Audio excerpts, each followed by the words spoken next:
ಎಲ್ಲಿವರೆಗೆ ಹೋಗುತ್ತೆ ಅದು? ಅದಕ್ಕೆ ನಾನು ಹೇಳೋದು, ಒಂದು ಒಳ್ಳೆಯ ಸಾಹಿತ್ಯ ಸಿಕ್ಕರೆ ಅದರಿಂದ ಪ್ರಯೋಜನ ಮನಸ್ಸಿಗೆ ಸಿಗ್ತದೆ ಅಂತ. ತಾವು ಓದಿದಿರಲ್ಲ ಗೊತ್ತಿಲ್ಲ, ರ್ಯಾಂಡಿ ಪಾಷ್ ಅವನು ಲಾಸ್ಟ್ ಲೆಕ್ಚರ್ ಅಂತ ಪುಸ್ತಕ ಇದೆ, ದಯವಿಟ್ಟು ಓದ್ಬೇಕು ನೀವು. ಲಾಸ್ಟ್ ಲೆಕ್ಚರ್ ಅಂತ ಅವ್ನು ಗೊತ್ತಿದೆ, ಸಾಹಿತ್ಯನೇ ಅಂತ ಗೊತ್ತಿದೆ ಅವನಿಗೆ, ಬ್ರಿಲಿಯಂಟ್ ಸ್ಪೀಕರ್ ಅವನು. ಬಂದು ಮಾತಾಡಿ ಮುನ್ಸತ್ತು ಹೋಗ್ತಾನೆ ಒಂದು ತಿಂಗಳೊಳಗೆ. ಅವನು ಹೇಳ್ತಾನೆ ಬದುಕಿಗೆ ಅರ್ಥ ಇದೆಯಾ ಅಂತ ಬರೀತಾನೆ. ಏನು ಅರ್ಥ ಬದುಕಿಗೆ ಅಂತ ಅದನ್ನು ಓದಿದಾಗ ಅನಿಸುತ್ತೆ, 84 ಲಕ್ಷ ಜೀವರಾಶಿಗಳಿದ್ದಾವೆ ಅಂತ ನಾವು ನಂಬ್ಕೊಂಡಿದ್ದೀವಿ. ಅದರ ಅತ್ಯಂತ ಶ್ರೇಷ್ಠವಾದ ಜೀವ ಅಂದರೆ ಮನುಷ್ಯ ಜೀವ. ಆ ಮನುಷ್ಯ ಜೀವ ಹಾಗೆ ವೇಸ್ಟ್ ಅದು. ಒಂದು ಇರುವೆ ಸತ್ತೋಗುತ್ತೆ, ಒಂದು ಜಿರ್ಲೆ ಸತ್ತೋಗುತ್ತೆ, ನಾನು ಹಾಗೆ ಸತ್ತೋದ್ರ ಪ್ರಯೋಜನ ಏನು? ಬಂದದ್ದಕ್ಕೆ ಒಂದು ಹೆಜ್ಜೆ ಗುರುತು ಮುನಿಸಿ ಹೋಗಬಾರ್ದ್ವಾ? ಅದಕ್ಕೆ ನಾನು ಮಕ್ಕಳಿಗೆ ಹೇಳೋದು, you are not design for failure, you are design for success. You are design for success. ಆ ಸಕ್ಸಸ್ ಆಗಲೇಬೇಕು, ಯಾಕಾಗೋದಿಲ್ಲ ಅಂತ ಹಠ ಹಿಡಿದು ಮಾಡಬೇಕು. ರ್ಯಾಂಡಿ ಪಾಷ್ ಹೇಳ್ತಾನೆ, ಜೀವನ ಇರೋದೇ ಯಶಸ್ಸು ಪಡ್ಕೊಳ್ಳೋಕ್ಕೆ, ಸೋಲೋದಕ್ಕಲ್ಲ.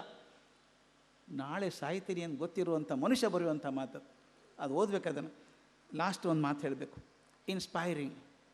ಪುಸ್ತಕದ ಕೆಲಸ ಪ್ರೇರೇಪಣೆ ಮಾಡುವಂಥದ್ದು, ಉದ್ದೀಪನೆ ಮಾಡುವಂಥ ಶಕ್ತಿಗಳನ್ನು, ಅಂಥ ಕೆಲಸಗಳನ್ನು ನಾನು ಮೊದಲನೇದು ಓದಿದ್ದು ನನಗೆ ಅತ್ಯಂತ ಹುಚ್ಚಿಡಿಸಿದಂಥದ್ದು ಮಹಾತ್ಮ ಗಾಂಧಿಯವರ ಜೀವನ ಚರಿತ್ರೆ, my experiments with truth. One of the finest books I recommend for everybody to read.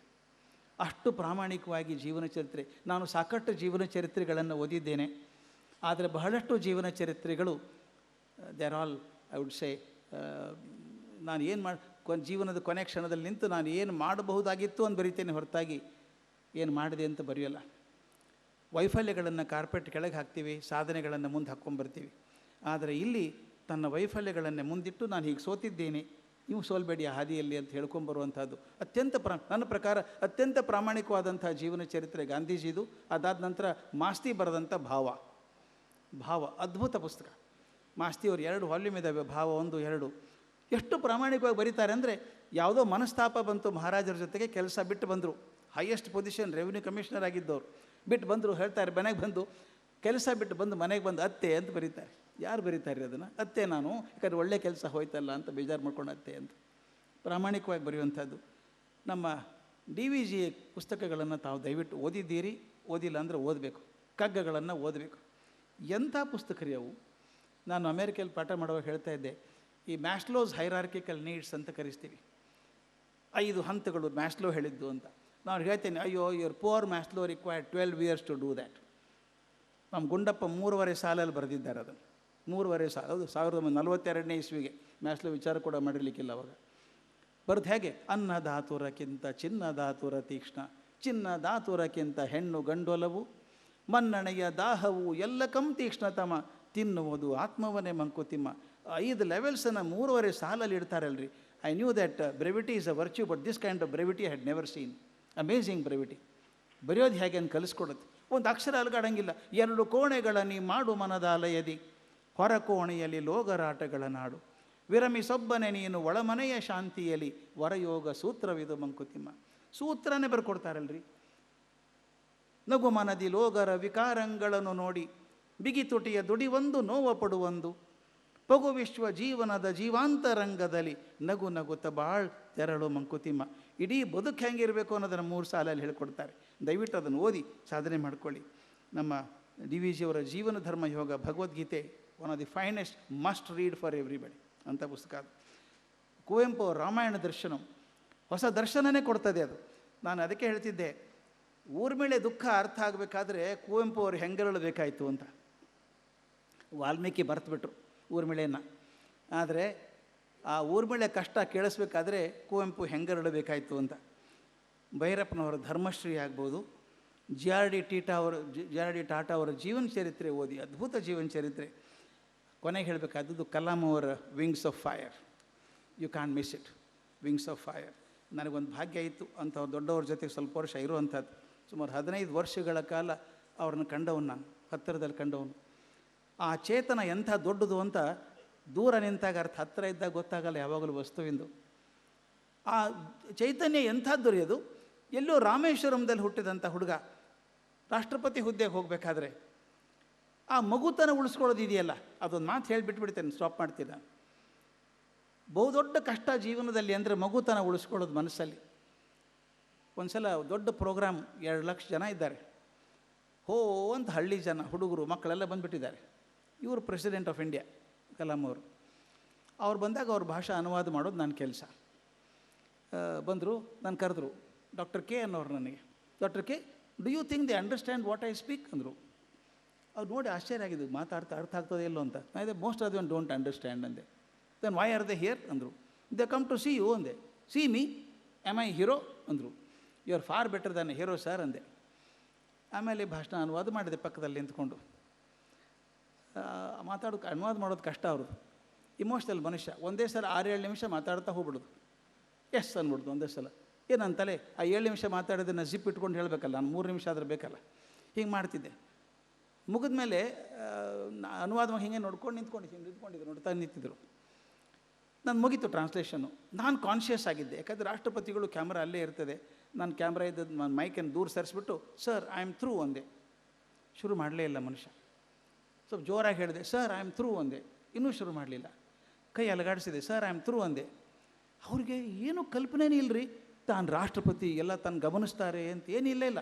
Complete child ನಿಂತ್ಕೊಬಿಟ್ಟು, oh so nice no I understood Kannada ಅಂದ್ಬಿಟ್ಟು ಅದು ಹಾಗೆ ಬ್ರಾಡ್ಕಾಸ್ಟ್ ಆಯಿತು. ಹೊರಗೆ ಬಂದರು. ಸಾಮಾನ್ಯವಾಗಿ ಪ್ರೆಸಿಡೆಂಟ್ ಅಂದರೆ ಸ್ಟ್ರೇಟ್ ಜಾಕೆಟ್ ಇರ್ತಾರೆ, ಅವ್ರು ಮುಗಿಸ್ಕೊಂಡು ಸೀದಾ ಗಂಭೀರವಾಗಿ ಕೂತ್ಕೋಬೇಕು ಕುರ್ಚಿ ಮೇಲೆ. ಇವ್ರು ಹೊರಗೆ ಬಂದರು. ಗಿವ್ ಮಿ ಅನದರ್ ಮೈಕ್ ಅಂದರು. ಮೈಕ್ ಇಸ್ಕೊಂಡ್ರು. All of you understood my talk because of doctor K, clap for him ಅಂದರು. ಎಲ್ಲರೂ ಚಪ್ಪಾಳೆ ತಟ್ಟಿದ್ರು. ಮೈಕ್ ಕೊಟ್ಟು ನಾನು ಗಟ್ಟಿಯಾಗಿ ಅಪ್ಕೊಂಡ್ರು ಸ್ಟೇಜ್ ಮೇಲೆ. ಅಲ್ಲಿ ಕೂತ್ಕೊಂಡು ಮೇಲೆ ಹೋಗಿ ಹೇಳಿದೆ, now you I will tell you the answer for your question. ನೀವು ಕ್ವಶನ್ ಕೇಳಿದ್ರಲ್ಲ, they don't understand why are the here, ಯಾಕೆ ಬಂದಿದ್ದಾರೆ ಅಂತ. ನಾನು ಹೇಳಿದೆ, it is so easy to remain ignorant throughout life, but impossible to remain innocent. ಮೂರ್ಖರಾಗಿ ಬದುಕಬಹುದು, ಮುಗ್ಧರಾಗಿ ಬದುಕೋದು ಬಹಳ ಕಷ್ಟ ಇದೆ. ಕಲಾಂ ತನ್ನ ಕೊಡೆ ಗಳಿಗೆವರೆಗೂ ಮುಗ್ಧರಾಗೇ ಬದುಕಿದಂಥವ್ರು.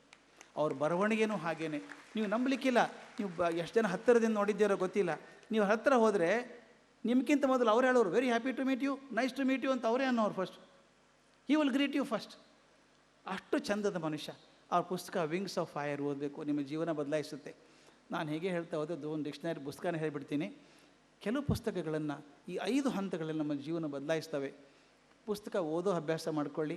ದಯವಿಟ್ಟು ಪಾಲಕರಿಗೆ ಹೇಳೋದು, ಮಕ್ಕಳಿಗೆ 1-2 ಪಿಜ್ಜಾ ಕಮ್ಮಿ ಆದರೂ ಅಡ್ಡಿ ಇಲ್ಲ, 1-2 ಪುಸ್ತಕ ತಂದುಕೊಡಿ. ಜಾಸ್ತಿ ಒಳ್ಳೊಳ್ಳೆ ಪುಸ್ತಕ ತಂದುಕೊಡಿ ಮನೇಲಿ. Every house should have A good library of books.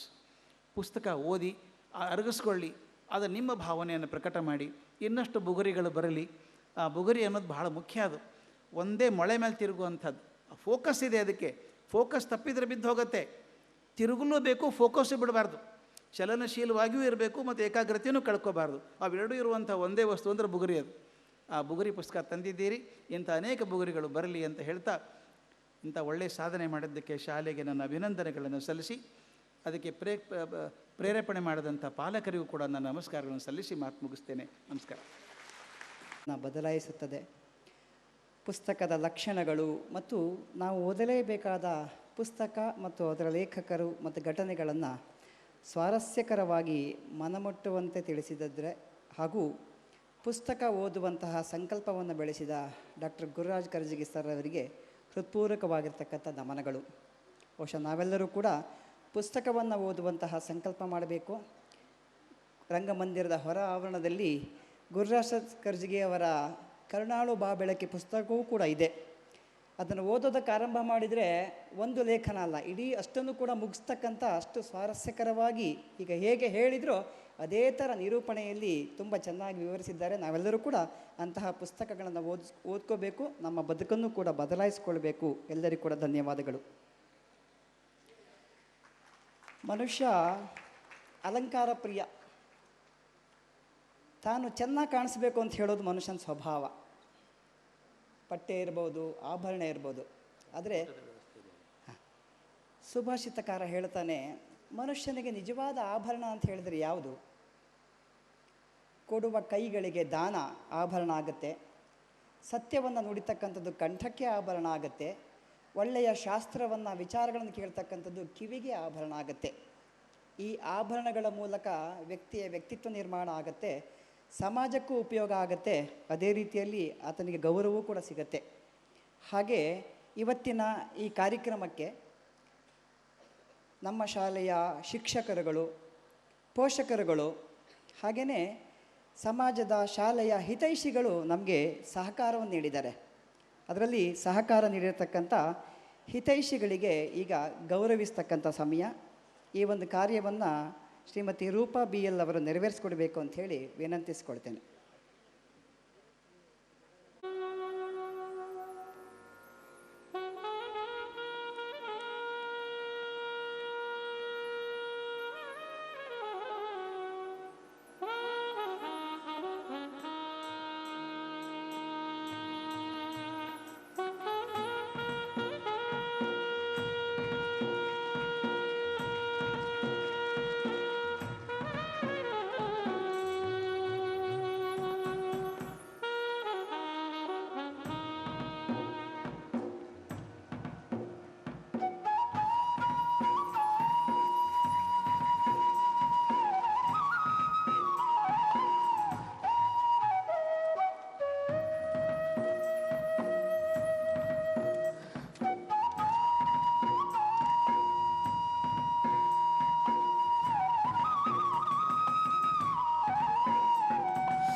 ಲೋಕಾರ್ಪಣೆಯ ಕಾರ್ಯಕ್ರಮವು ಇಷ್ಟು ಚಂದ ಮತ್ತು ಚೊಕ್ಕವಾಗಿ ಮೂಡಿಬರಲು ಹಲವಾರು ಕಾರಣೀಕರ್ತರು ಈ ಒಂದು ಕಾರ್ಯಕ್ರಮದ ಯಶಸ್ವಿಗೆ ತಮ್ಮ ಸಹಾಯ ಹಸ್ತವನ್ನು ದಾನದ ರೂಪದಲ್ಲಿ ನೀಡಿರುತ್ತಾರೆ.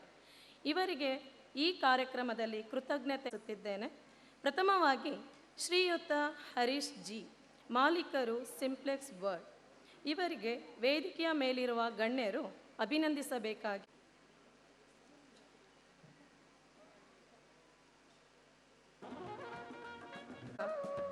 SP ಸ್ಟೀಲ್ಸ್ ಮಾಲೀಕರು ಆದಂತಹ ಶ್ರೀಮತಿ ರಾಜೇಶ್ವರಿ ಸುನಿಲ್ ರವರು ಕೂಡ ವೇದಿಕೆಗೆ ಆಗಮಿಸಬೇಕಾಗಿ ಕೇಳಿಕೊಳ್ಳುತ್ತಿದ್ದೇನೆ.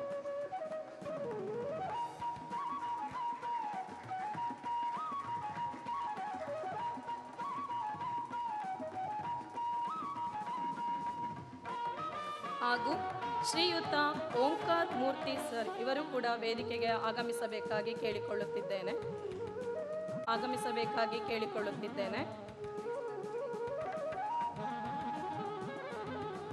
ಶ್ರೀಯುತ ಮೋಹನ್ ನಿಸರ್ಗ ಕ್ಲಿನಿಕ್ ಉದ್ಯಮಿಗಳು ಆಗಿರುವಂತಹ ಶ್ರೀಯುತ ಮೋಹನ್ ರವರ ಅನುಪಸ್ಥಿತಿಯಲ್ಲಿ ಅವರ ಧರ್ಮಪತ್ನಿಯವರಾದಂತಹ ಶ್ರೀಮತಿ ಸಾವಿತ್ರಿ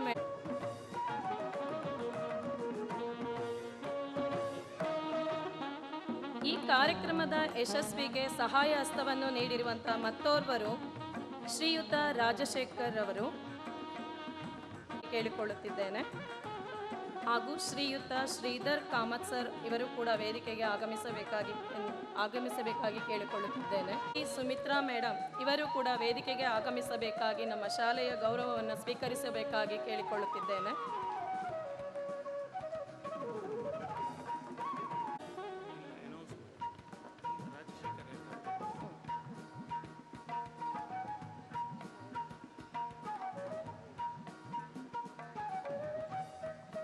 ಶಕ್ತಿ, ಪರಾಕ್ರಮ ಈ 6 ಗುಣಗಳು ಬೇಕೆಂದು ಪ್ರಾಜ್ಞರು ಹೇಳುತ್ತಾರೆ. ಈ ಗುಣಗಳಲ್ಲಿರುವಲ್ಲಿ ದೇವರ ಸಹಾಯವಿರುತ್ತದೆ.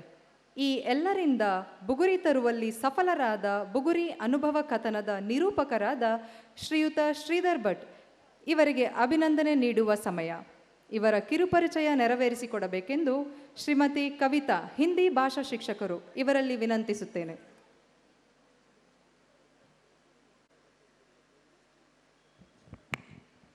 ಬುಗುರಿ ಪುಸ್ತಕದ ಲೋಕಾರ್ಪಣೆ ಎಲ್ಲರಿಗೂ ಈ ಶುಭ ಸಂದರ್ಭದಲ್ಲಿ ಶುಭಾಶಯಗಳು.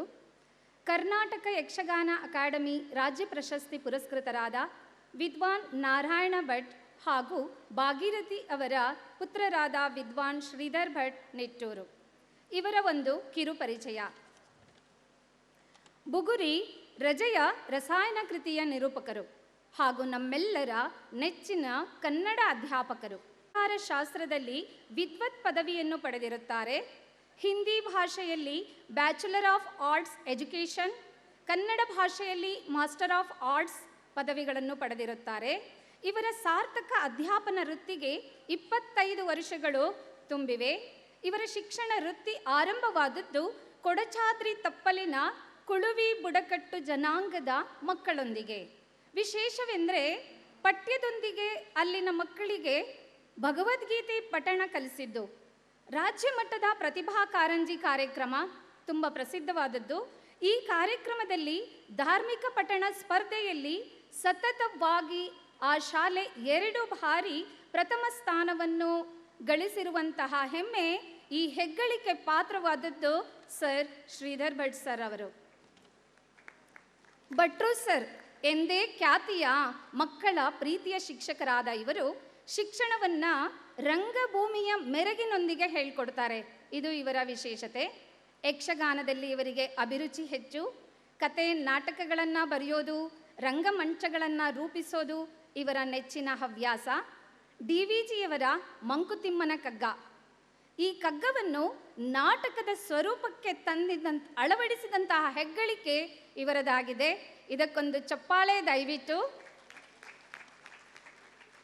ಶಾಲೆಯ ಅನೇಕ ಕಾರ್ಯಕ್ರಮಗಳಿಗೆ, ನಾಟಕ ಪ್ರಹಸನಗಳಿಗೆ ಸ್ಕ್ರಿಪ್ಟ್ ತಯಾರು ಮಾಡಿ ಮಕ್ಕಳಿಗೆ ರಂಗಮಂಚ ಏರುವ ರುಚಿಯನ್ನು ಪರಿಚಯಿಸುತ್ತಿರುವ ಇವರ ಕಾರ್ಯ ನಿಜಕ್ಕೂ ಶ್ಲಾಘನೀಯವಾದದ್ದು.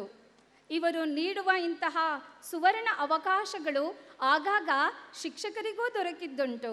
ಅದಕ್ಕೆ ಸರ್ಗೆ ತುಂಬ ತುಂಬ ಧನ್ಯವಾದಗಳು. ಬುಗುರಿ ಕೃತಿ ನಮ್ಮ ಶಾಲೆಯ ಹೆಮ್ಮೆ. ಈ ಕೃತಿಗೆ ಚೌಕಟ್ಟಾಗಿ ಕಾರ್ಯನಿರ್ವಹಿಸಿದಂತಹ ವಿದ್ವಾನ್ ಶ್ರೀಧರ್ ಭಟ್ ಸರ್ ಅವರಿಗೆ ನಮ್ಮ ಪೋದಾರ್ ಶಾಲೆಯ ಪರವಾಗಿ ತುಂಬ ಹೃದಯದ ಧನ್ಯವಾದಗಳು. ಇವರನ್ನು ಪರಿಚಯಿಸಲು ನನಗೆ ಒಂದು ಅವಕಾಶ ಕೊಟ್ಟಿದ್ದಕ್ಕಾಗಿ ತಮ್ಮೆಲ್ಲರಿಗೂ ಅನಂತವಾದ ಧನ್ಯವಾದಗಳು. Thank you.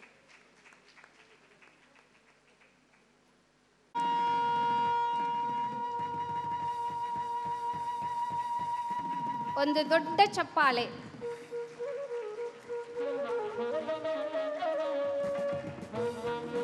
ಈ ಶುಭ ಸಂದರ್ಭದಲ್ಲಿ ಮಕ್ಕಳನ್ನು ಕೂಡ ನಾನು ಅಭಿನಂದಿಸ್ತೇನೆ.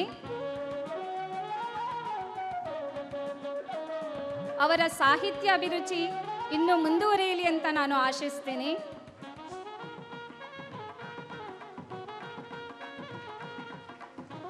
ಸರ್, ಮತ್ತೊಮ್ಮೆ ಮಗದೊಮ್ಮೆ ಅಭಿನಂದನೆಗಳು.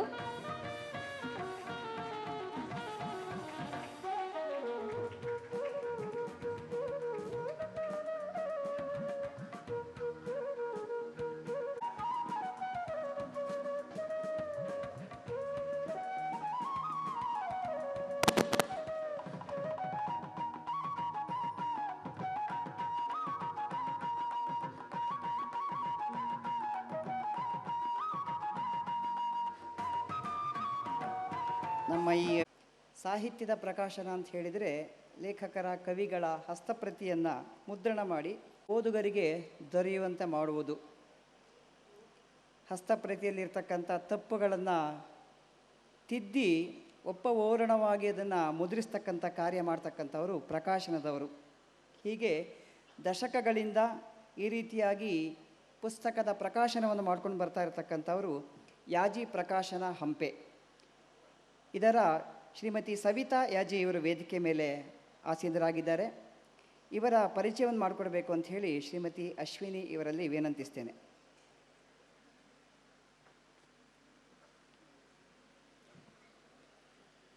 ಎಲ್ಲ ಸಾಹಿತ್ಯಾಭಿಮಾನಿಗಳಿಗೂ ನಮಸ್ಕರಿಸುತ್ತಾ, ನಾನು ಸ್ವರ್ಗ ಹೇಗಿರುತ್ತದೆ ಎಂದು ಊಹಿಸಿಕೊಂಡಾಗ ಅದೊಂದು ಪುಸ್ತಕಾಲಯದಂತೆ ಕಾಣಿಸುತ್ತದೆ ಎಂಬ ಜಾರ್ಜ್ ಲೂಯಿಸ್ ಬೋರ್ಜಸರ ಮಾತಿನಲ್ಲಿ ಅತಿಶಯವೇನಿಲ್ಲ. ಪುಸ್ತಕಗಳು ನೀಡುವ ಸುಖ ಓದುಗನಿಗೆ ಮಾತ್ರ ಅರ್ಥವಾಗಲು ಸಾಧ್ಯ ಎನ್ನುವಂತೆ ಇಂಥ ಪುಸ್ತಕಗಳ ಪ್ರಕಾಶನಕ್ಕೆ ಕಳೆದ 30 ವರ್ಷಗಳಿಂದ ಅಕ್ಷರ ಜೋಡಣೆ ಮತ್ತು ಪುಟವಿನ್ಯಾಸ ಮಾಡುತ್ತಿರುವ ಯಾಜಿ ಪ್ರಕಾಶನದ ಮಾಲೀಕರಾದ ಸವಿತಾ ಯಾಜಿಯವರ ಬಗ್ಗೆ ಪರಿಚಯಿಸಲು ಹರ್ಷಿಸುತ್ತೇನೆ. ಶಿವಮೊಗ್ಗ ಜಿಲ್ಲೆಯ ಸಾಗರ ತಾಲೂಕಿನ ಹೆಗ್ಗೋಡು ಗ್ರಾಮದಲ್ಲಿ ಲಕ್ಷ್ಮೀನಾರಾಯಣ ರಾವ್ ಕಾಕಾಲ್ ಮತ್ತು ಜಯಲಕ್ಷ್ಮಿ ಕಾಕಾಲ್ರ ಮಗಳಾಗಿ ಜನಿಸಿದರು. ಕಳೆದ 27 ವರ್ಷಗಳ ಹಿಂದೆ ಯಾಜಿ ಗ್ರಾಫಿಕ್ ಮೂಲಕ ನಾಡಿನ ಹಲವಾರು ಸಂಘ ಸಂಸ್ಥೆಗಳ ಪುಸ್ತಕಗಳನ್ನು ಸಿದ್ಧಪಡಿಸಿದ್ದಲ್ಲದೆ ಕನ್ನಡ ವಿಶ್ವವಿದ್ಯಾಲಯದ ಪ್ರಸಾರಾಂಗದ 300ಕ್ಕೂ ಹೆಚ್ಚು ಪುಸ್ತಕಗಳ ಪುಟವಿನ್ಯಾಸ ಮಾಡಲಾಗಿದೆ. 2012 ಡಿಸೆಂಬರ್ನಲ್ಲಿ ಹಲವು ಹಿತೈಷಿಗಳ ಒತ್ತಾಯದ ಮೇರೆಗೆ ಯಾಜಿ ಪ್ರಕಾಶನ ಸಂಸ್ಥೆಯನ್ನು ಸ್ಥಾಪಿಸಿ ನಾಡಿನ ಹಲವು ವಿದ್ವಾಂಸರ ಕೃತಿಗಳನ್ನು ಲೋಕಾರ್ಪಣೆಗೊಳಿಸಲಾಗಿದೆ. ದೇಶ, ಕಾಲ, ಮತಗಳಾಚೆ ನಿಂತು ಸತ್ವಯುತ ಹಾಗೂ ಸಾರ್ವಜನಿಕವಾದುದನ್ನು ಕುರಿತು ಸಾಹಿತ್ಯ ಸೃಷ್ಟಿಯಾಗಬೇಕು ಎನ್ನುವುದು ಇವರ ಕಾಳಜಿ. ಇಲ್ಲಿ ಯಾವಾಗಲೂ ಆದ್ಯತೆ ಇರುವುದು ಆಲೋಚನೆಗೆ. ಇಂತಹ ಗುರಿ ಇಟ್ಟುಕೊಂಡು ಪ್ರಾರಂಭವಾದ ಪ್ರಕಾಶನ ಇರುವಷ್ಟೇ ಅವಧಿಯಲ್ಲಿ ಇಟ್ಟ ಒಂದೊಂದು ಹೆಜ್ಜೆಯು ದಿಟ್ಟ ಹಾಗೂ ದಾಖಲಾರ್ಹ. ಪುಸ್ತಕಗಳನ್ನು ಸುಂದರವಾಗಿ ಅಕ್ಷರ ದೋಷಗಳಿಲ್ಲದೆ ಪ್ರಕಟಿಸಬೇಕು ಎಂಬುದನ್ನು ಪ್ರಮುಖ ಗುರಿಯಾಗಿಸಿಕೊಂಡು ಸದಾ ಶ್ರಮಿಸಿದೆ.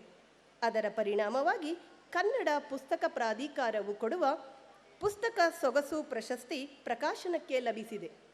ಅಲ್ಲದೆ ಕೇಂದ್ರ ಸಾಹಿತ್ಯ ಅಕಾಡೆಮಿಯನ್ನು ಒಳಗೊಂಡಂತೆ ರಾಜ್ಯದ ಅನೇಕ ಅಕಾಡೆಮಿ, ಪ್ರಾಧಿಕಾರ, ವಿಶ್ವವಿದ್ಯಾಲಯ ಹಾಗೂ ಖಾಸಗಿ ಸಂಘ ಸಂಸ್ಥೆಗಳ 35ಕ್ಕೂ ಹೆಚ್ಚು ಪ್ರಶಸ್ತಿ ಪುರಸ್ಕಾರಗಳು ಯಾಜಿ ಪ್ರಕಾಶನದ ಪುಸ್ತಕಗಳನ್ನು ಅರಸಿ ಬಂದಿವೆ. ಕಿರ್ಲೋಸ್ಕರ್ ಸಂಸ್ಥೆ ತಮ್ಮ 25ನೇ ವರ್ಷದ ಸಂಭ್ರಮದಲ್ಲಿ ನಡೆಸಿದ ರಾಜ್ಯ ಮಟ್ಟದ ಪ್ರಬಂಧ ಸ್ಪರ್ಧೆಯಲ್ಲಿ ಮಕ್ಕಳನ್ನು ಒತ್ತಡದ ಕೂಪಕ್ಕೆ ನೂಕುವ ಮುನ್ನ ಎಂಬ ಪ್ರಬಂಧಕ್ಕೆ ಬಹುಮಾನ ದೊರಕಿರುತ್ತದೆ.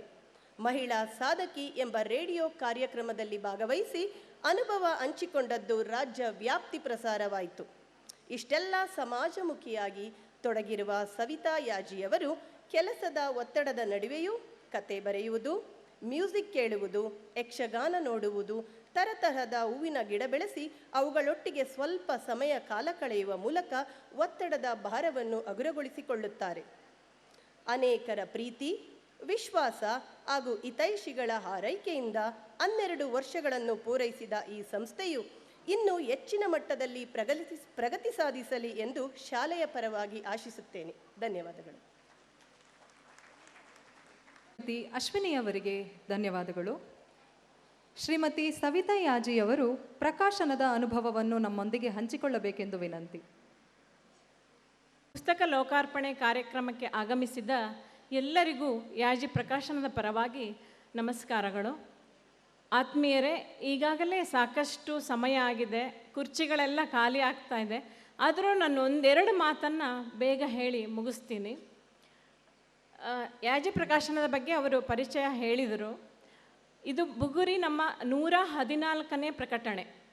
ಶ್ರೀಧರ್ ಭಟ್ ಸರ್ ಅವರ ಆಟದ ಮೇಳ, ಅವರ ತಂದೆಯ ಕುರಿತು ಆಟದ ಮೇಳ ಕೃತಿಯನ್ನು ನಾವು ಹೊರತಂದ್ವಿ. ಆವಾಗಿಂದ ಅವರ ಪರಿಚಯ ಆಯಿತು ನಮಗೆ. ಹಾಗೆ ಅವರು ನಮ್ಮ ಮಕ್ಕಳು ಪ್ರವಾಸ ಕಥನವನ್ನು ಬರೆದಿದ್ದಾರೆ, ನಿಮ್ಮ ಪ್ರಕಾಶನದ ಮೂಲಕ ಅದನ್ನು ಪ್ರಕಟಿಸಬಹುದಾ ಅಂತ ಕೇಳಿದಾಗ ಅತ್ಯಂತ ಸಂತೋಷದಿಂದ ಒಪ್ಪಿದ್ವಿ. ಯಾಕಂದರೆ ಬರೆಯುವ ಮಕ್ಕಳನ್ನು ಪ್ರೇರೇಪಿಸುವುದು ಕೂಡ ಒಂದು ಒಳ್ಳೆಯ ಇದು ಅಂತ ತಿಳಿದು ಆ ನಿಟ್ಟಿನಲ್ಲಿ ನಾವು ಮುಂದಾದ್ವಿ. ಅವರು ಕೆಲವೊಂದು ಲೇಖನವನ್ನು ಮೈಲ್ ಕಳಿಸ್ತಾ ಇದ್ದರು, ಒಬ್ಬೊಬ್ಬರೇ ಬರೆದ ಲೇಖನವನ್ನು. ಅದನ್ನೆಲ್ಲ ನಾವು ಒಂದು ಕಡೆ ಜೋಡಿಸಿ ಪುಟ ವಿನ್ಯಾಸ ಮಾಡಿದ್ವಿ. ಹಾಗೆ ಎಲ್ಲ ಲೇಖನವನ್ನು ನಾನು ಓದ್ತಾ ಬಂದೆ. ಒಂದೊಂದು ಲೇಖನ ಓದ್ತಾ ಹೋದಾಗೆ ನನಗೆ ಆಯಾಯ ಊರಲ್ಲಿ ಬರೆದ ಮಕ್ಕಳು, ಒಂದು ಸಲ ಲಡಾಖಿಗೆ ಹೋಗಿ ಬಂದೆ, ಒಂದು ಸಲ ಹೋರ್ನಾಡು, ಕಳಸ, ಕುಂದಾಪುರ, ಹೊನ್ನಾಳಿ, ಚನ್ನಗಿರಿ, ಎಲ್ಲೆಲ್ಲಿ ನಾನು ಹೋಗಿ ಬಂದೆ ಅಂತ ನನಗೆ ಆಶ್ಚರ್ಯ ಆಯಿತು. ಲೇಖನ ಓದ್ತಾ ಹೋದಾಗೆ ಆ ಮಕ್ಕಳು ಅಲ್ಲಿ ಹೋಗಿ ಬಂದಿದ್ದಾಗಿರ್ಬೋದು, ಅಲ್ಲಿಯ ಇತಿಹಾಸ ಆಗಿರ್ಬೋದು, ಅದನ್ನೆಲ್ಲ ನೋಡಿದಾಗ ನಮಗೂ ಕೂಡ ಇಂಥ ಒಂದು ಸ್ಥಳಕ್ಕೆ ಭೇಟಿ ಕೊಡಬೇಕು ಅಂತ ನೀವು ಹೋಗದೆ ಹೋದರೆ ನಿಮಗೆ ಖಂಡಿತ ಅನಿಸುತ್ತೆ. ಆ ಥರ ಒಂದು ಮಕ್ಕಳು ಬರೆದಿದ್ದಾರೆ. ಮತ್ತು ನನಗೆ ಇನ್ನೊಂದು ಆಶ್ಚರ್ಯ ಆಗಿದ್ದಂದರೆ, ಇಲ್ಲೇ ಸಮೀಪದಲ್ಲೇ ನಮ್ಮ ವಿಜಯನಗರ ಸಾಮ್ರಾಜ್ಯ ಇದೆ, ಹಂಪಿ. ಯಾರೂ ಕೂಡ ಪೋಷಕರು ಅಲ್ಲಿಗೆ ಕರ್ಕೊಂಡು ಬಂದಿಲ್ವ ಇನ್ನೂ ಅಂತ ಒಂದು ಆಶ್ಚರ್ಯ ಆಯಿತು. ಯಾಕೆಂದರೆ ವಿಜಯನಗರ ಸಾಮ್ರಾಜ್ಯಕ್ಕೆ ಮಕ್ಕಳನ್ನು ಕರ್ಕೊಂಬಂದರೆ ಅವರ ಒಂದು ಮಿನಿ ಪುಸ್ತಕವನ್ನು ಬರಿಬಹುದು. ಅಂಥ ಒಂದು ವಿಜಯನಗರ ಸಾಮ್ರಾಜ್ಯ ಕೃಷ್ಣದೇವರಾಯನ ಕಾಲದಲ್ಲಿ ಮುತ್ತು ರತ್ನಗಳನ್ನು ಬೀದಿ ಬೀದಿಗಳಲ್ಲಿ ಮಾರಾಟ ಮಾಡ್ತಾಯಿದ್ರು. ಖಂಡಿತ ಪೋಷಕರಲ್ಲಿ ವಿನಂತಿ ಮಾಡ್ತೀನಿ, ಹತ್ತಿರದಲ್ಲೇ ಹಂಪಿ ಇದೆ. ಈಗ ಹಂಪಿ ಉತ್ಸವ ನಾಡಿನಿಂದ ಸ್ಟಾರ್ಟ್ ಆಗ್ತಾ ಇದೆ. ಈಗಂತೂ ಎಕ್ಸಾಮ್ ಟೈಮು ಬರಲಿಕ್ಕಾಗಲ್ಲ, ಈಗ ಸುಡುವ ಬಿಸಿಲು ಬೇರೆ. ಈ ಟೈಮಲ್ಲಿ ಬರಬೇಡಿ. ಅಕ್ಟೋಬರಲ್ಲಿ ಖಂಡಿತ ನಿಮ್ಮ ಮಕ್ಕಳನ್ನು ಕರ್ಕೊಬನ್ನಿ, ಹಂಪಿಯನ್ನು ತೋರಿಸಿ. ಅದು ಅವರು ಈಗ ಬರೆದಿದ್ದ ಲೇಖನದಲ್ಲಿ ಇನ್ನೂ ಒಂದು ಹೆಚ್ಚಿನ ಬರಿಬಹುದು.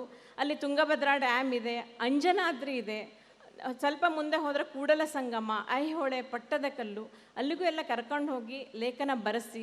ಮತ್ತು ಪೋಷಕರು ಈ ಬರವಣಿಗೆಯನ್ನು ಮುಂದುವರಿಸಬೇಕು. ನೀನು ಬರೆಯಬಲ್ಲೆ ಅಂತ ಅವರಿಗೆ ಒಂದು ಉತ್ಸಾಹ ತುಂಬಿದರೆ ಖಂಡಿತ ನಿಮ್ಮ ಮಕ್ಕಳು ಕೂಡ ಮುಂದೆ ಲೇಖಕ, ಸಾಹಿತಿಯಾಗುವುದರಲ್ಲಿ ಯಾವುದೇ ಸಂಶಯವಿಲ್ಲ.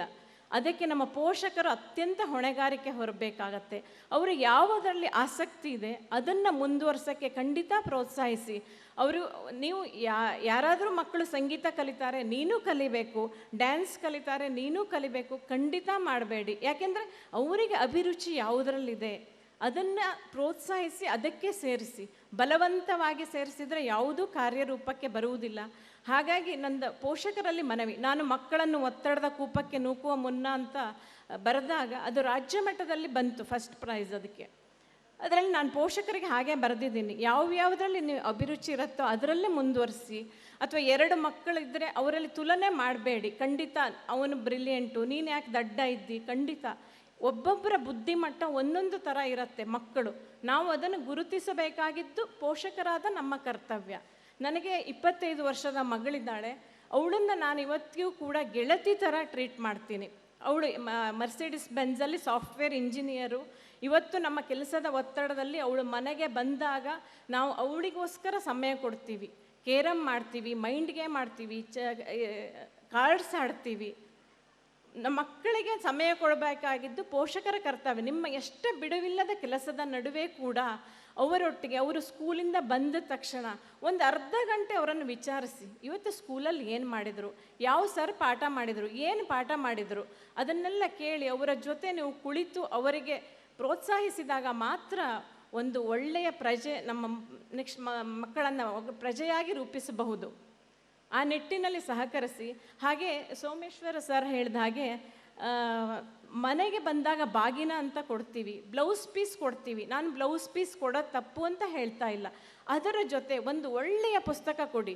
50 ರೂಪಾಯಿದಾಗಿರ್ಬೋದು, 100 ರೂಪಾಯಿದಾಗಿರ್ಬೋದು. ಅದನ್ನು ಮನೆಯಲ್ಲಿ ಇಟ್ಕೊಂಡು ಅದರ ಜೊತೆ ಕೊಟ್ಟು ಪುಸ್ತಕ ಓದುವ ಹವ್ಯಾಸವನ್ನು ಬೆಳೆಸಿ ಅಂತ ಕೇಳ್ಕೊಳ್ತೀನಿ.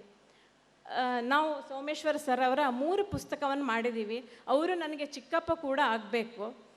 ಅವರು ಓದುವುದು ಹೇಗೆ ಮಕ್ಕಳಿಗೋಸ್ಕರ ಒಂದು ಪುಸ್ತಕವನ್ನು ಮಾಡಿದ್ದಾರೆ. ಅದು ಹೊರಗಡೆ ರಿಯಾಯಿತಿ ದರದಲ್ಲಿ ಮಾರಾಟಕ್ಕಿದೆ, ಕೊಂಡುಕೊಳ್ಳಿ. ಪೋಷಕರು ಓದಬೇಕು, ಹಾಗೆ ಮಕ್ಕಳು ಓದಬೇಕಾದಂಥ ಪುಸ್ತಕ ಅದು. ಮತ್ತು ಈ ಒಂದು ಅವಕಾಶಕ್ಕಾಗಿ ನಮಗೆ ಪುಸ್ತಕ ಪ್ರಕಟಣೆ ಮಾಡುವುದು ದೊಡ್ಡದಲ್ಲ. ಇಂಥ ಒಂದು ವೇದಿಕೆಯಲ್ಲಿ ಯಾಜಿ ಪ್ರಕಾಶನದ ಪುಸ್ತಕ ಪ್ರಕಟ ಆಗ್ತಾ ಇದೆ ಅಂತಾದರೆ ಅದು ಅತ್ಯಂತ ಸಂತೋಷ ತಂದಿದೆ.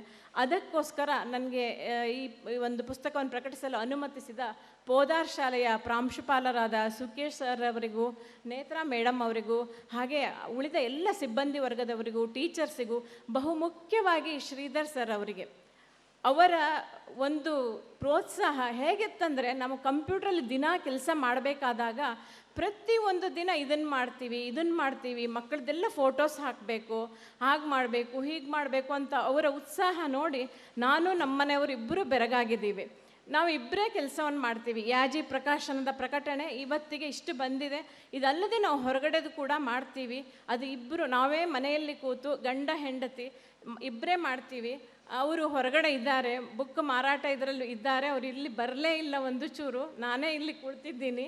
ಆದರೆ ನನಗೆ ಅವರ ಬೆಂಬಲ ಸದಾ ಇದೆ. ಎಲ್ಲ ಕೆಲಸದಲ್ಲೂ ಅವರೇ ತೊಡಗಿಸಿ, ಒಂದು ಗಂಡಸಿನ ಇದರ ಹಿಂದೆ ಹೆಂಡತಿ ಇದ್ದಾಳೆ ಅನ್ನುವ ಹಾಗೆ ನನ್ನ ಈ ಪ್ರಕಾಶನ ಈ ಮಟ್ಟಕ್ಕೆ ಬರಬೇಕು ಅಂತಾದರೆ ನನ್ನವರಾದ ಗಣೇಶ್ ಯಾಜಿಯವರ ಕಾರಣ. ಅವರ ಶ್ರಮದಿಂದನೂ ಕೂಡ ನಾನು ಇವತ್ತು ಈ ವೇದಿಕೆಯಲ್ಲಿ ನಿಂತು ಮಾತಾಡ್ತಾ ಇದ್ದೀನಿ. ಮತ್ತು ಇನ್ನೂ ಒಂದು ನಿಮ್ಗೆ ಹೇಳಲೇಬೇಕು, ನಾನು ಹೆಚ್ಚು ಓದಿಲ್ಲ, ಆದರೆ ನಾನು ಈ ಪುಸ್ತಕ ಮಾಡ್ತಾ ಮಾಡ್ತಾ ಹೋದಾಗ, ನಾನು ಕಂಪ್ಯೂಟ್ರಲ್ಲಿ ಓದ್ತಾ ಹೋದಾಗನೇ ನನ್ನ ಜ್ಞಾನ ಸ್ವಲ್ಪ ವೃದ್ಧಿ ಆಗ್ತಾ ಹೋಯಿತು ಅಂತ ಹೇಳಬಲ್ಲೆ. ಹಾಗೆ ಮತ್ತು ಈ ಒಂದು ವೇದಿಕೆಯಲ್ಲಿ ನಿಂತು ಮಾತಾಡಬಲ್ಲೆ ಅಂತಾದರೆ ಅದು ಪುಸ್ತಕದ ಓದು. ಹಾಗಾಗಿ ಪೋಷಕರು ಕೂಡ ಮನೆಯಲ್ಲಿ ನೀವು ಓದ್ತಾ ಇದ್ದೀರಾ ಅಂತಾದರೆ ಮಕ್ಕಳಿಗೂ ಅದರ ಬಗ್ಗೆ ಆಸಕ್ತಿ ಬರುತ್ತೆ. ಒಂದೇ ಬರೀ ಪುಸ್ತಕದ ಓದು ಅಲ್ಲ, ಅಂಕಗಳೇ ಮುಖ್ಯ ಅಲ್ಲ. ಅಂಕಗಳು ಬೇಕು, ಹೌದು, ಅದರ ಜೊತೆಗೆ ನಮ್ಮ ಜ್ಞಾನ ಕೂಡ ವೃದ್ಧಿಯಾಗಬೇಕು ಅಂತಾದರೆ ಪುಸ್ತಕನೂ ಬೇಕು ಹೇಳ್ತಾ ಈ ಒಂದು ಅವಕಾಶಕ್ಕಾಗಿ ಧನ್ಯವಾದಗಳನ್ನು ಹೇಳ್ತಾ ಇದ್ದೀನಿ. ಹಾಗೆ ನಾನು ಒಂದು ಇದನ್ನು ಹೇಳಲೇಬೇಕು. ನಾನು ಮೊನ್ನೆ ಕಾರ್ಕಳದ ಕ್ರಿಯೇಟಿವ್ ಕಾಲೇಜಿಗೆ ಹೋಗಿದ್ದೆ. ಅಲ್ಲೊಂದು ಪುಸ್ತಕ ಮನೆ ಅಂತ, ಅಲ್ಲಿ ಒಬ್ಬರು ಅರಿವಿನ ದಾರಿ ಅಂತ ಒಂದು ಪುಸ್ತಕ ಬರೆದಿದ್ರು, ಪೋಷಕರಿಗೆ ಹಾಗೂ ಮಕ್ಕಳಿಗೋಸ್ಕರ ಅರಿವಿನ ದಾರಿ ಅಂತ. ಖಂಡಿತ ಸಿಕ್ಕಿದರೆ ನೀವು ತಗೊಂಡು ಓದಲೇಬೇಕು. ಹಾಗೆ ಹಲವಾರು ಪುಸ್ತಕಗಳಿದೆ, ನಾನು ಓದಿದ್ದನ್ನು ಹೇಳ್ತಾ ಇದ್ದೀನಿ ಅಷ್ಟೇ. ಒಂದೇ ಒಂದು ನೆನಪಾಗ್ತದೆ ನನಗೆ, ಎಲ್ಲರೂ ಸಮಯವನ್ನು ವ್ಯರ್ಥ ಮಾಡಬೇಡಿ ಅಂತ ಹೇಳ್ತಾ ಇದ್ದೀನಿ. ಯಾವತ್ತೂ ಒಂದು ಕೆಲಸ ಮಾಡಬೇಕಾದ್ರೆ ಶ್ರದ್ಧೆ, ಫೋಕಸ್ ಇರಬೇಕು, ಆತ್ಮವಿಶ್ವಾಸ ಇರಬೇಕು, ನಾನು ಮಾಡಬಲ್ಲೆ ಅಂತ ಇರಬೇಕು. ಇವತ್ತು ನಾವು ಇಡೀ ಪುಸ್ತಕವನ್ನು ಕಂಪ್ಯೂಟ್ರಲ್ಲೇ ಓದ್ತೀನಿ, ಅದನ್ನು 500 ಪೇಜ್ ಆಗಿರಲಿ, 1000 ಪೇಜ್ ಆಗಿರಲಿ, ಅಕ್ಷರ ದೋಷ ಇರಬಾರ್ದು ಅನ್ನುವುದು ನಮ್ಮ ಮುಖ್ಯ ಕಾಳಜಿ. ಯಾಜಿ ಪ್ರಕಾಶನದ ಮುಖ್ಯ ಕಾಳಜಿ ಅಕ್ಷರ ದೋಷ ಇರಬಾರ್ದು ಅಂತ. ಪ್ರತಿಯೊಂದನ್ನು ತಿದ್ದುತ್ತೀವಿ. ಡೌಟ್ ಬಂದಿದ್ದು ಲೇಖಕರ ಗಮನಕ್ಕೆ ತಂದು ಅವರು ಒಪ್ಪಿಗೆ ಕೊಟ್ಟ ಮೇಲೆ ನಾವು ಅದನ್ನು ಸರಿಪಡಿಸ್ತೀವಿ. ಯಾಕೆಂದರೆ ಲೇಖಕರ ಇದನ್ನು ವಾಕ್ಯಗಳನ್ನು ತಿದ್ದುವ ಹಕ್ಕು ನಮಗಿಲ್ಲ, ಪ್ರಕಾಶಕರಾದವರಿಗೆ. ಅವರು ಎಸ್ ಅಂತ ಹೇಳಿದರೆ ಮಾತ್ರ ನಾವು ತಿದ್ದುತ್ತೀವಿ. ಅಕ್ಷರ ದೋಷವನ್ನು ಅವರ ಗಮನಕ್ಕೆ ತಂದು ಮಾಡ್ತೀವಿ. ಹಾಗೆ ನಾವು ಏನು ಹೇಳ್ತೀನಿ ಅಂದರೆ, ಒಂದು ಮುದ್ದು ರಾಮನ ಇದನ್ನು ಹೇಳಿ ನಾನು ಮುಗಿಸ್ತಾ ಇದ್ದೀನಿ. ವಾರಕ್ಕೆ 7 ದಿನ, ದಿನಕ್ಕೆ ತಾಸುಗಳಿಷ್ಟೇ, ಒಬ್ಬರಿಗೆ ಹೆಚ್ಚಿಲ್ಲ, ಒಬ್ಬರಿಗೆ ಕಡಿಮೆಯೂ ಇಲ್ಲ. ಬಳಸಿದಂತಿರೆ ಸಮಯ ಅವರವರ ವಿಜಯ ಬಲ, ಕಾಲ ಎಲ್ಲರಿಗೊಂದೇ ಮುದ್ದು ರಾಮ. ಸಮಯ ಸರಿದು ಹೋದರೆ ಮತ್ತೆ ಮುಂದೆ ಬರಲ್ಲ. ನಾವು ಒಂದು ಒಳ್ಳೆಯ ಜೀವನ ಸಿಕ್ಕಿದೆ ನಮಗೆ, ಅದಕ್ಕೋಸ್ಕರ ಸಮಯ ವ್ಯರ್ಥ ಮಾಡದೆ ಯಾವುದಾದ್ರೂ ಒಂದು ಚಟುವಟಿಕೆಯಲ್ಲಿ ತೊಡಕೊಳ್ಳೋಣ ಅಂತ ಕೇಳ್ತೀನಿ. ಹಾಗೆ ನಾನು ಇವ್ರದ್ದು ಒಂದು ಇತ್ತೀಚೆಗೆ ಓದಿದೆ, ಡೇವಿಡ್ ಹಾರ್ಟ್ಮನ್. ಅವರು ತನ್ನ 8ನೇ ವಯಸ್ಸಿನಲ್ಲಿ ಕಣ್ಣು ಕಳ್ಕೊಡ್ತಾನೆ. ಆದರೂ ಅವನ ಆತ್ಮವಿಶ್ವಾಸದಿಂದ, ಕುರುಡನಾದರೂ ಕೂಡ ಅವನಿಗೆ ಡಾಕ್ಟ್ರ್ ಆಗಬೇಕು ಅಂತ ಆಸೆ ಆಗುತ್ತೆ. ಅವನು 13ನೇ ವಯಸ್ಸಿಗೆ ಹೇಳ್ತಾನೆ ಅವರ ಅಪ್ಪ ಅಮ್ಮನಿಗೆ, ನಾನು ಡಾಕ್ಟ್ರ್ ಆಗಬೇಕು. ಕಣ್ಣು ಹೋಗಿದೆ, ಹೇಗೆ ಡಾಕ್ಟ್ರ್ ಆಗ್ಬೋದು, ಆದರೂ ಛಲ ಬಿಡಲ್ಲ. ಎಲ್ಲ ಯೂನಿವರ್ಸಿಟಿಗಳಿಗೆ ಅಪ್ಲಿಕೇಶನ್ ಹಾಕ್ತಾನೆ. ಅಮೇರಿಕದ 10 ಯೂನಿವರ್ಸಿಟಿಗೆ, ಅದರಲ್ಲಿ 8 ಯೂನಿವರ್ಸಿಟಿ ರಿಜೆಕ್ಟ್ ಮಾಡುತ್ತೆ ಕಣ್ಣಿಲ್ಲ ಅಂತ. ಆದರೆ 9ನೇ ಯೂನಿವರ್ಸಿಟಿನೂ ರಿಜೆಕ್ಟ್ ಮಾಡಿದಾಗ ತುಂಬ ಬೇಜಾರಾಗ್ತಾನೆ. ಆದರೆ ತಂದೆ ತಾಯಿಯ ಪ್ರೋತ್ಸಾಹದಿಂದ 10ನೇ ಯೂನಿವರ್ಸಿಟಿಲಿ ಸಿಗತ್ತೆ. ಅಲ್ಲಿ ಸಿಂಡಿಕೇಟ್ ಮೆಂಬರ್ ಎಲ್ಲ ಯೋಚಿಸಿ ಒಂದು ಚಾನ್ಸ್ ಕೊಟ್ಟು ನೋಡೋಣ ಅಂತ ಹೇಳ್ತಾರೆ. ಅವನಿಗೆ ಅಲ್ಲಿ ಚಾನ್ಸ್ ಸಿಗತ್ತೆ. ಅವನು ಓದಿ ವೈದ್ಯನಾಗ್ತಾನೆ. ಆದರೆ ವೈದ್ಯನಾದರೆ ಎಕ್ಸ್ರೇ ನೋಡಲಿಕ್ಕಾಗಲ್ಲ, ರಿಪೋರ್ಟ್ ಓದಲಿಕ್ಕಾಗಲ್ಲ. ಆದರೂ ಅವನು ಹೇಳ್ತಾನೆ, ನನಗೆ ರೋಗಿಯ ಹೃದಯದಲ್ಲಿ ಸ್ಟೆಥೋಸ್ಕೋಪ್ ಇಟ್ಟಾಗ ಎಲ್ಲವೂ ಗೊತ್ತಾಗತ್ತೆ ಅಂತ ಹೇಳ್ತಾನೆ. ಒಬ್ಬನು ಕುರುಡ ಆದ್ರೂ ಇಷ್ಟು ಸಾಧನೆ ಅಂಥವರು ನಮ್ಮಲ್ಲಿ ಬೇಕಾದಷ್ಟಿದ್ದಾರೆ. ಆದರೆ ನಾವು ಎಲ್ಲ ಇದ್ದು ಕೂಡ ನಾವು ಯಾವುದೇ ಸಾಧನೆ ಮಾಡಲಿಕ್ಕೆ ಆಗ್ತಾ ಇಲ್ಲಲ್ಲ ಅಂತ ಒಂದೊಂದು ಸಲ ಬೇಜಾರು ಅನಿಸುತ್ತೆ. ಹಾಗಾಗಿ ನಿಮ್ಮ ಮಕ್ಕಳು ಈಗ ಬರಿತಾ ಇದ್ದಾರೆ, ಅವರ ಬರವಣಿಗೆಯನ್ನು ಪ್ರೋತ್ಸಾಹಿಸಿ. ಮುಂದಿನ ದಿನಗಳಲ್ಲಿ ಅವರು ಒಳ್ಳೆಯ ಲೇಖಕ, ಸಾಹಿತಿ ಆಗುವುದರಲ್ಲಿ ಸಂಶಯವಿಲ್ಲ. ಈಗ ಇತ್ತೀಚೆಗೆ ಓದುವವರ ಸಂಖ್ಯೆನೂ ಕೂಡ ಕಡಿಮೆ ಆಗ್ತಾ ಇದೆ. ಬರಿತಾ ಇದ್ದಾರೆ, ಬರೆಯುವ ಜಾಸ್ತಿ ಇದೆ, ಆದರೂ ಓದುವವರು ಕಡಿಮೆ ಆಗ್ತಾ ಇದ್ದಾರೆ. ಮುಂದಿನ ದಿನಗಳಲ್ಲಿ ನಿಮ್ಮ ಮಕ್ಕಳು ಒಳ್ಳೆಯ ಲೇಖಕರಾಗಲಿ, ಸಾಹಿತಿಗಳಾಗಲಿ, ಅವರ ಭವಿಷ್ಯ ಉಜ್ವಲವಾಗಲಿ. ಈಗ ಎಕ್ಸಾಮ್ ನಡೀತಾ ಇದೆ, ಅಥವಾ ಕೆಲವರಿಗೆ ಮುಗಿದಿರಬಹುದು. ಮುಂದಿನ ಮಕ್ಕಳ ಭವಿಷ್ಯ ಉಜ್ವಲವಾಗಲಿ. ಈ ಒಂದು ಅವಕಾಶಕ್ಕಾಗಿ ಮತ್ತು ಈ ಪುಸ್ತಕ ಪ್ರಕಟಿಸಲು ಅನುಮತಿಸಿದ ವಿದ್ಯಾರ್ಥಿಗಳಿಗೂ ಹಾಗೂ ಪೋಷಕರಿಗೂ, ಪೋದಾರ್ ಶಾಲೆಯ ಎಲ್ಲರಿಗೂ ಮತ್ತೊಮ್ಮೆ ಯಾಜಿ ಪ್ರಕಾಶನದ ಪರವಾಗಿ ಹೃತ್ಪೂರ್ವಕ ಧನ್ಯವಾದಗಳು. ಪ್ರವಾಸೋದ್ಯಮ ಇಲಾಖೆಯ ಧ್ಯೇಯವಾಕ್ಯ ಒನ್ ಸ್ಟೇಟ್ ಮೆನಿ ವರ್ಲ್ಡ್, ಅಂದರೆ ಒಂದು ರಾಜ್ಯ ಹಲವು ಜಗತ್ತು ಅನ್ನೋ ಹಾಗೆ ಒಂದು ಬುಗುರಿಯ ಪುಸ್ತಕ ಹಲವು ಜಗತ್ತು. ಈ ಬುಗುರಿ ಪುಸ್ತಕದ ಪ್ರಕಾಶನದ ಅನುಭವದ ಜೊತೆಗೆ ಬೇರೆ ಬೇರೆ ಪುಸ್ತಕಗಳ ಪ್ರಕಾಶನದ ಅನುಭವಗಳನ್ನು ಹೇಳೋದ್ರ ಜೊತೆಗೆ ಪುಸ್ತಕ ಸಂಸ್ಕೃತಿಯನ್ನು ಬೆಳೆಸಿಕೊಳ್ಳೋಣ, ಓದುವ ಅಭಿರುಚಿಯನ್ನು ಹೆಚ್ಚಿಸಿಕೊಳ್ಳೋಣ ಕಿವಿ ಮಾತು ಹೇಳಿದಂತಹ ಯಾಜಿ ಪ್ರಕಾಶನದ ಶ್ರೀಮತಿ ಸವಿತಾ ಯಾಜಿಯವರಿಗೆ ತಮ್ಮೆಲ್ಲರ ಪರವಾಗಿ ಹೃತ್ಪೂರ್ವಕವಾದಂತಹ ಧನ್ಯವಾದಗಳು. 10 ಹಲವು ಕಾರ್ಯಗಳ ಯೋಜನೆ ಅನುಷ್ಠಾನದಲ್ಲಿ ಕ್ರಿಯಾಶೀಲವಾಗಿ ತೊಡಗಿಸಿಕೊಂಡು ಶಾಂತವಾಗಿ ನಿರ್ವಹಿಸುವರಲ್ಲಿ ಸಿದ್ಧಹಸ್ತರು ನಮ್ಮ ಪ್ರಾಂಶುಪಾಲರು. ಒಂದು ರೀತಿ ಸಾಗರ ಇದ್ದ ಹಾಗೆ. ಉಪ್ಪು ತುಂಬಿದ ಒಡಲು ಇಡಿಯ ದಡ ಬರಿ ಮರಳು, ಅಲೆಗಳಬ್ಬರದಲ್ಲಿ ಕಡಲ ತಡಿ ಶಾಂತ, ರಾಶಿ ಬನ್ನದ ಹೊರೆಯು ಬೆನ್ನ ಮೇಲಿಹುದು ಆದರೂ ನೀ ಶಾಂತ ಅನ್ವರ್ಥವಾಗಿರ್ತಕ್ಕಂಥ ಮಾತಿದು.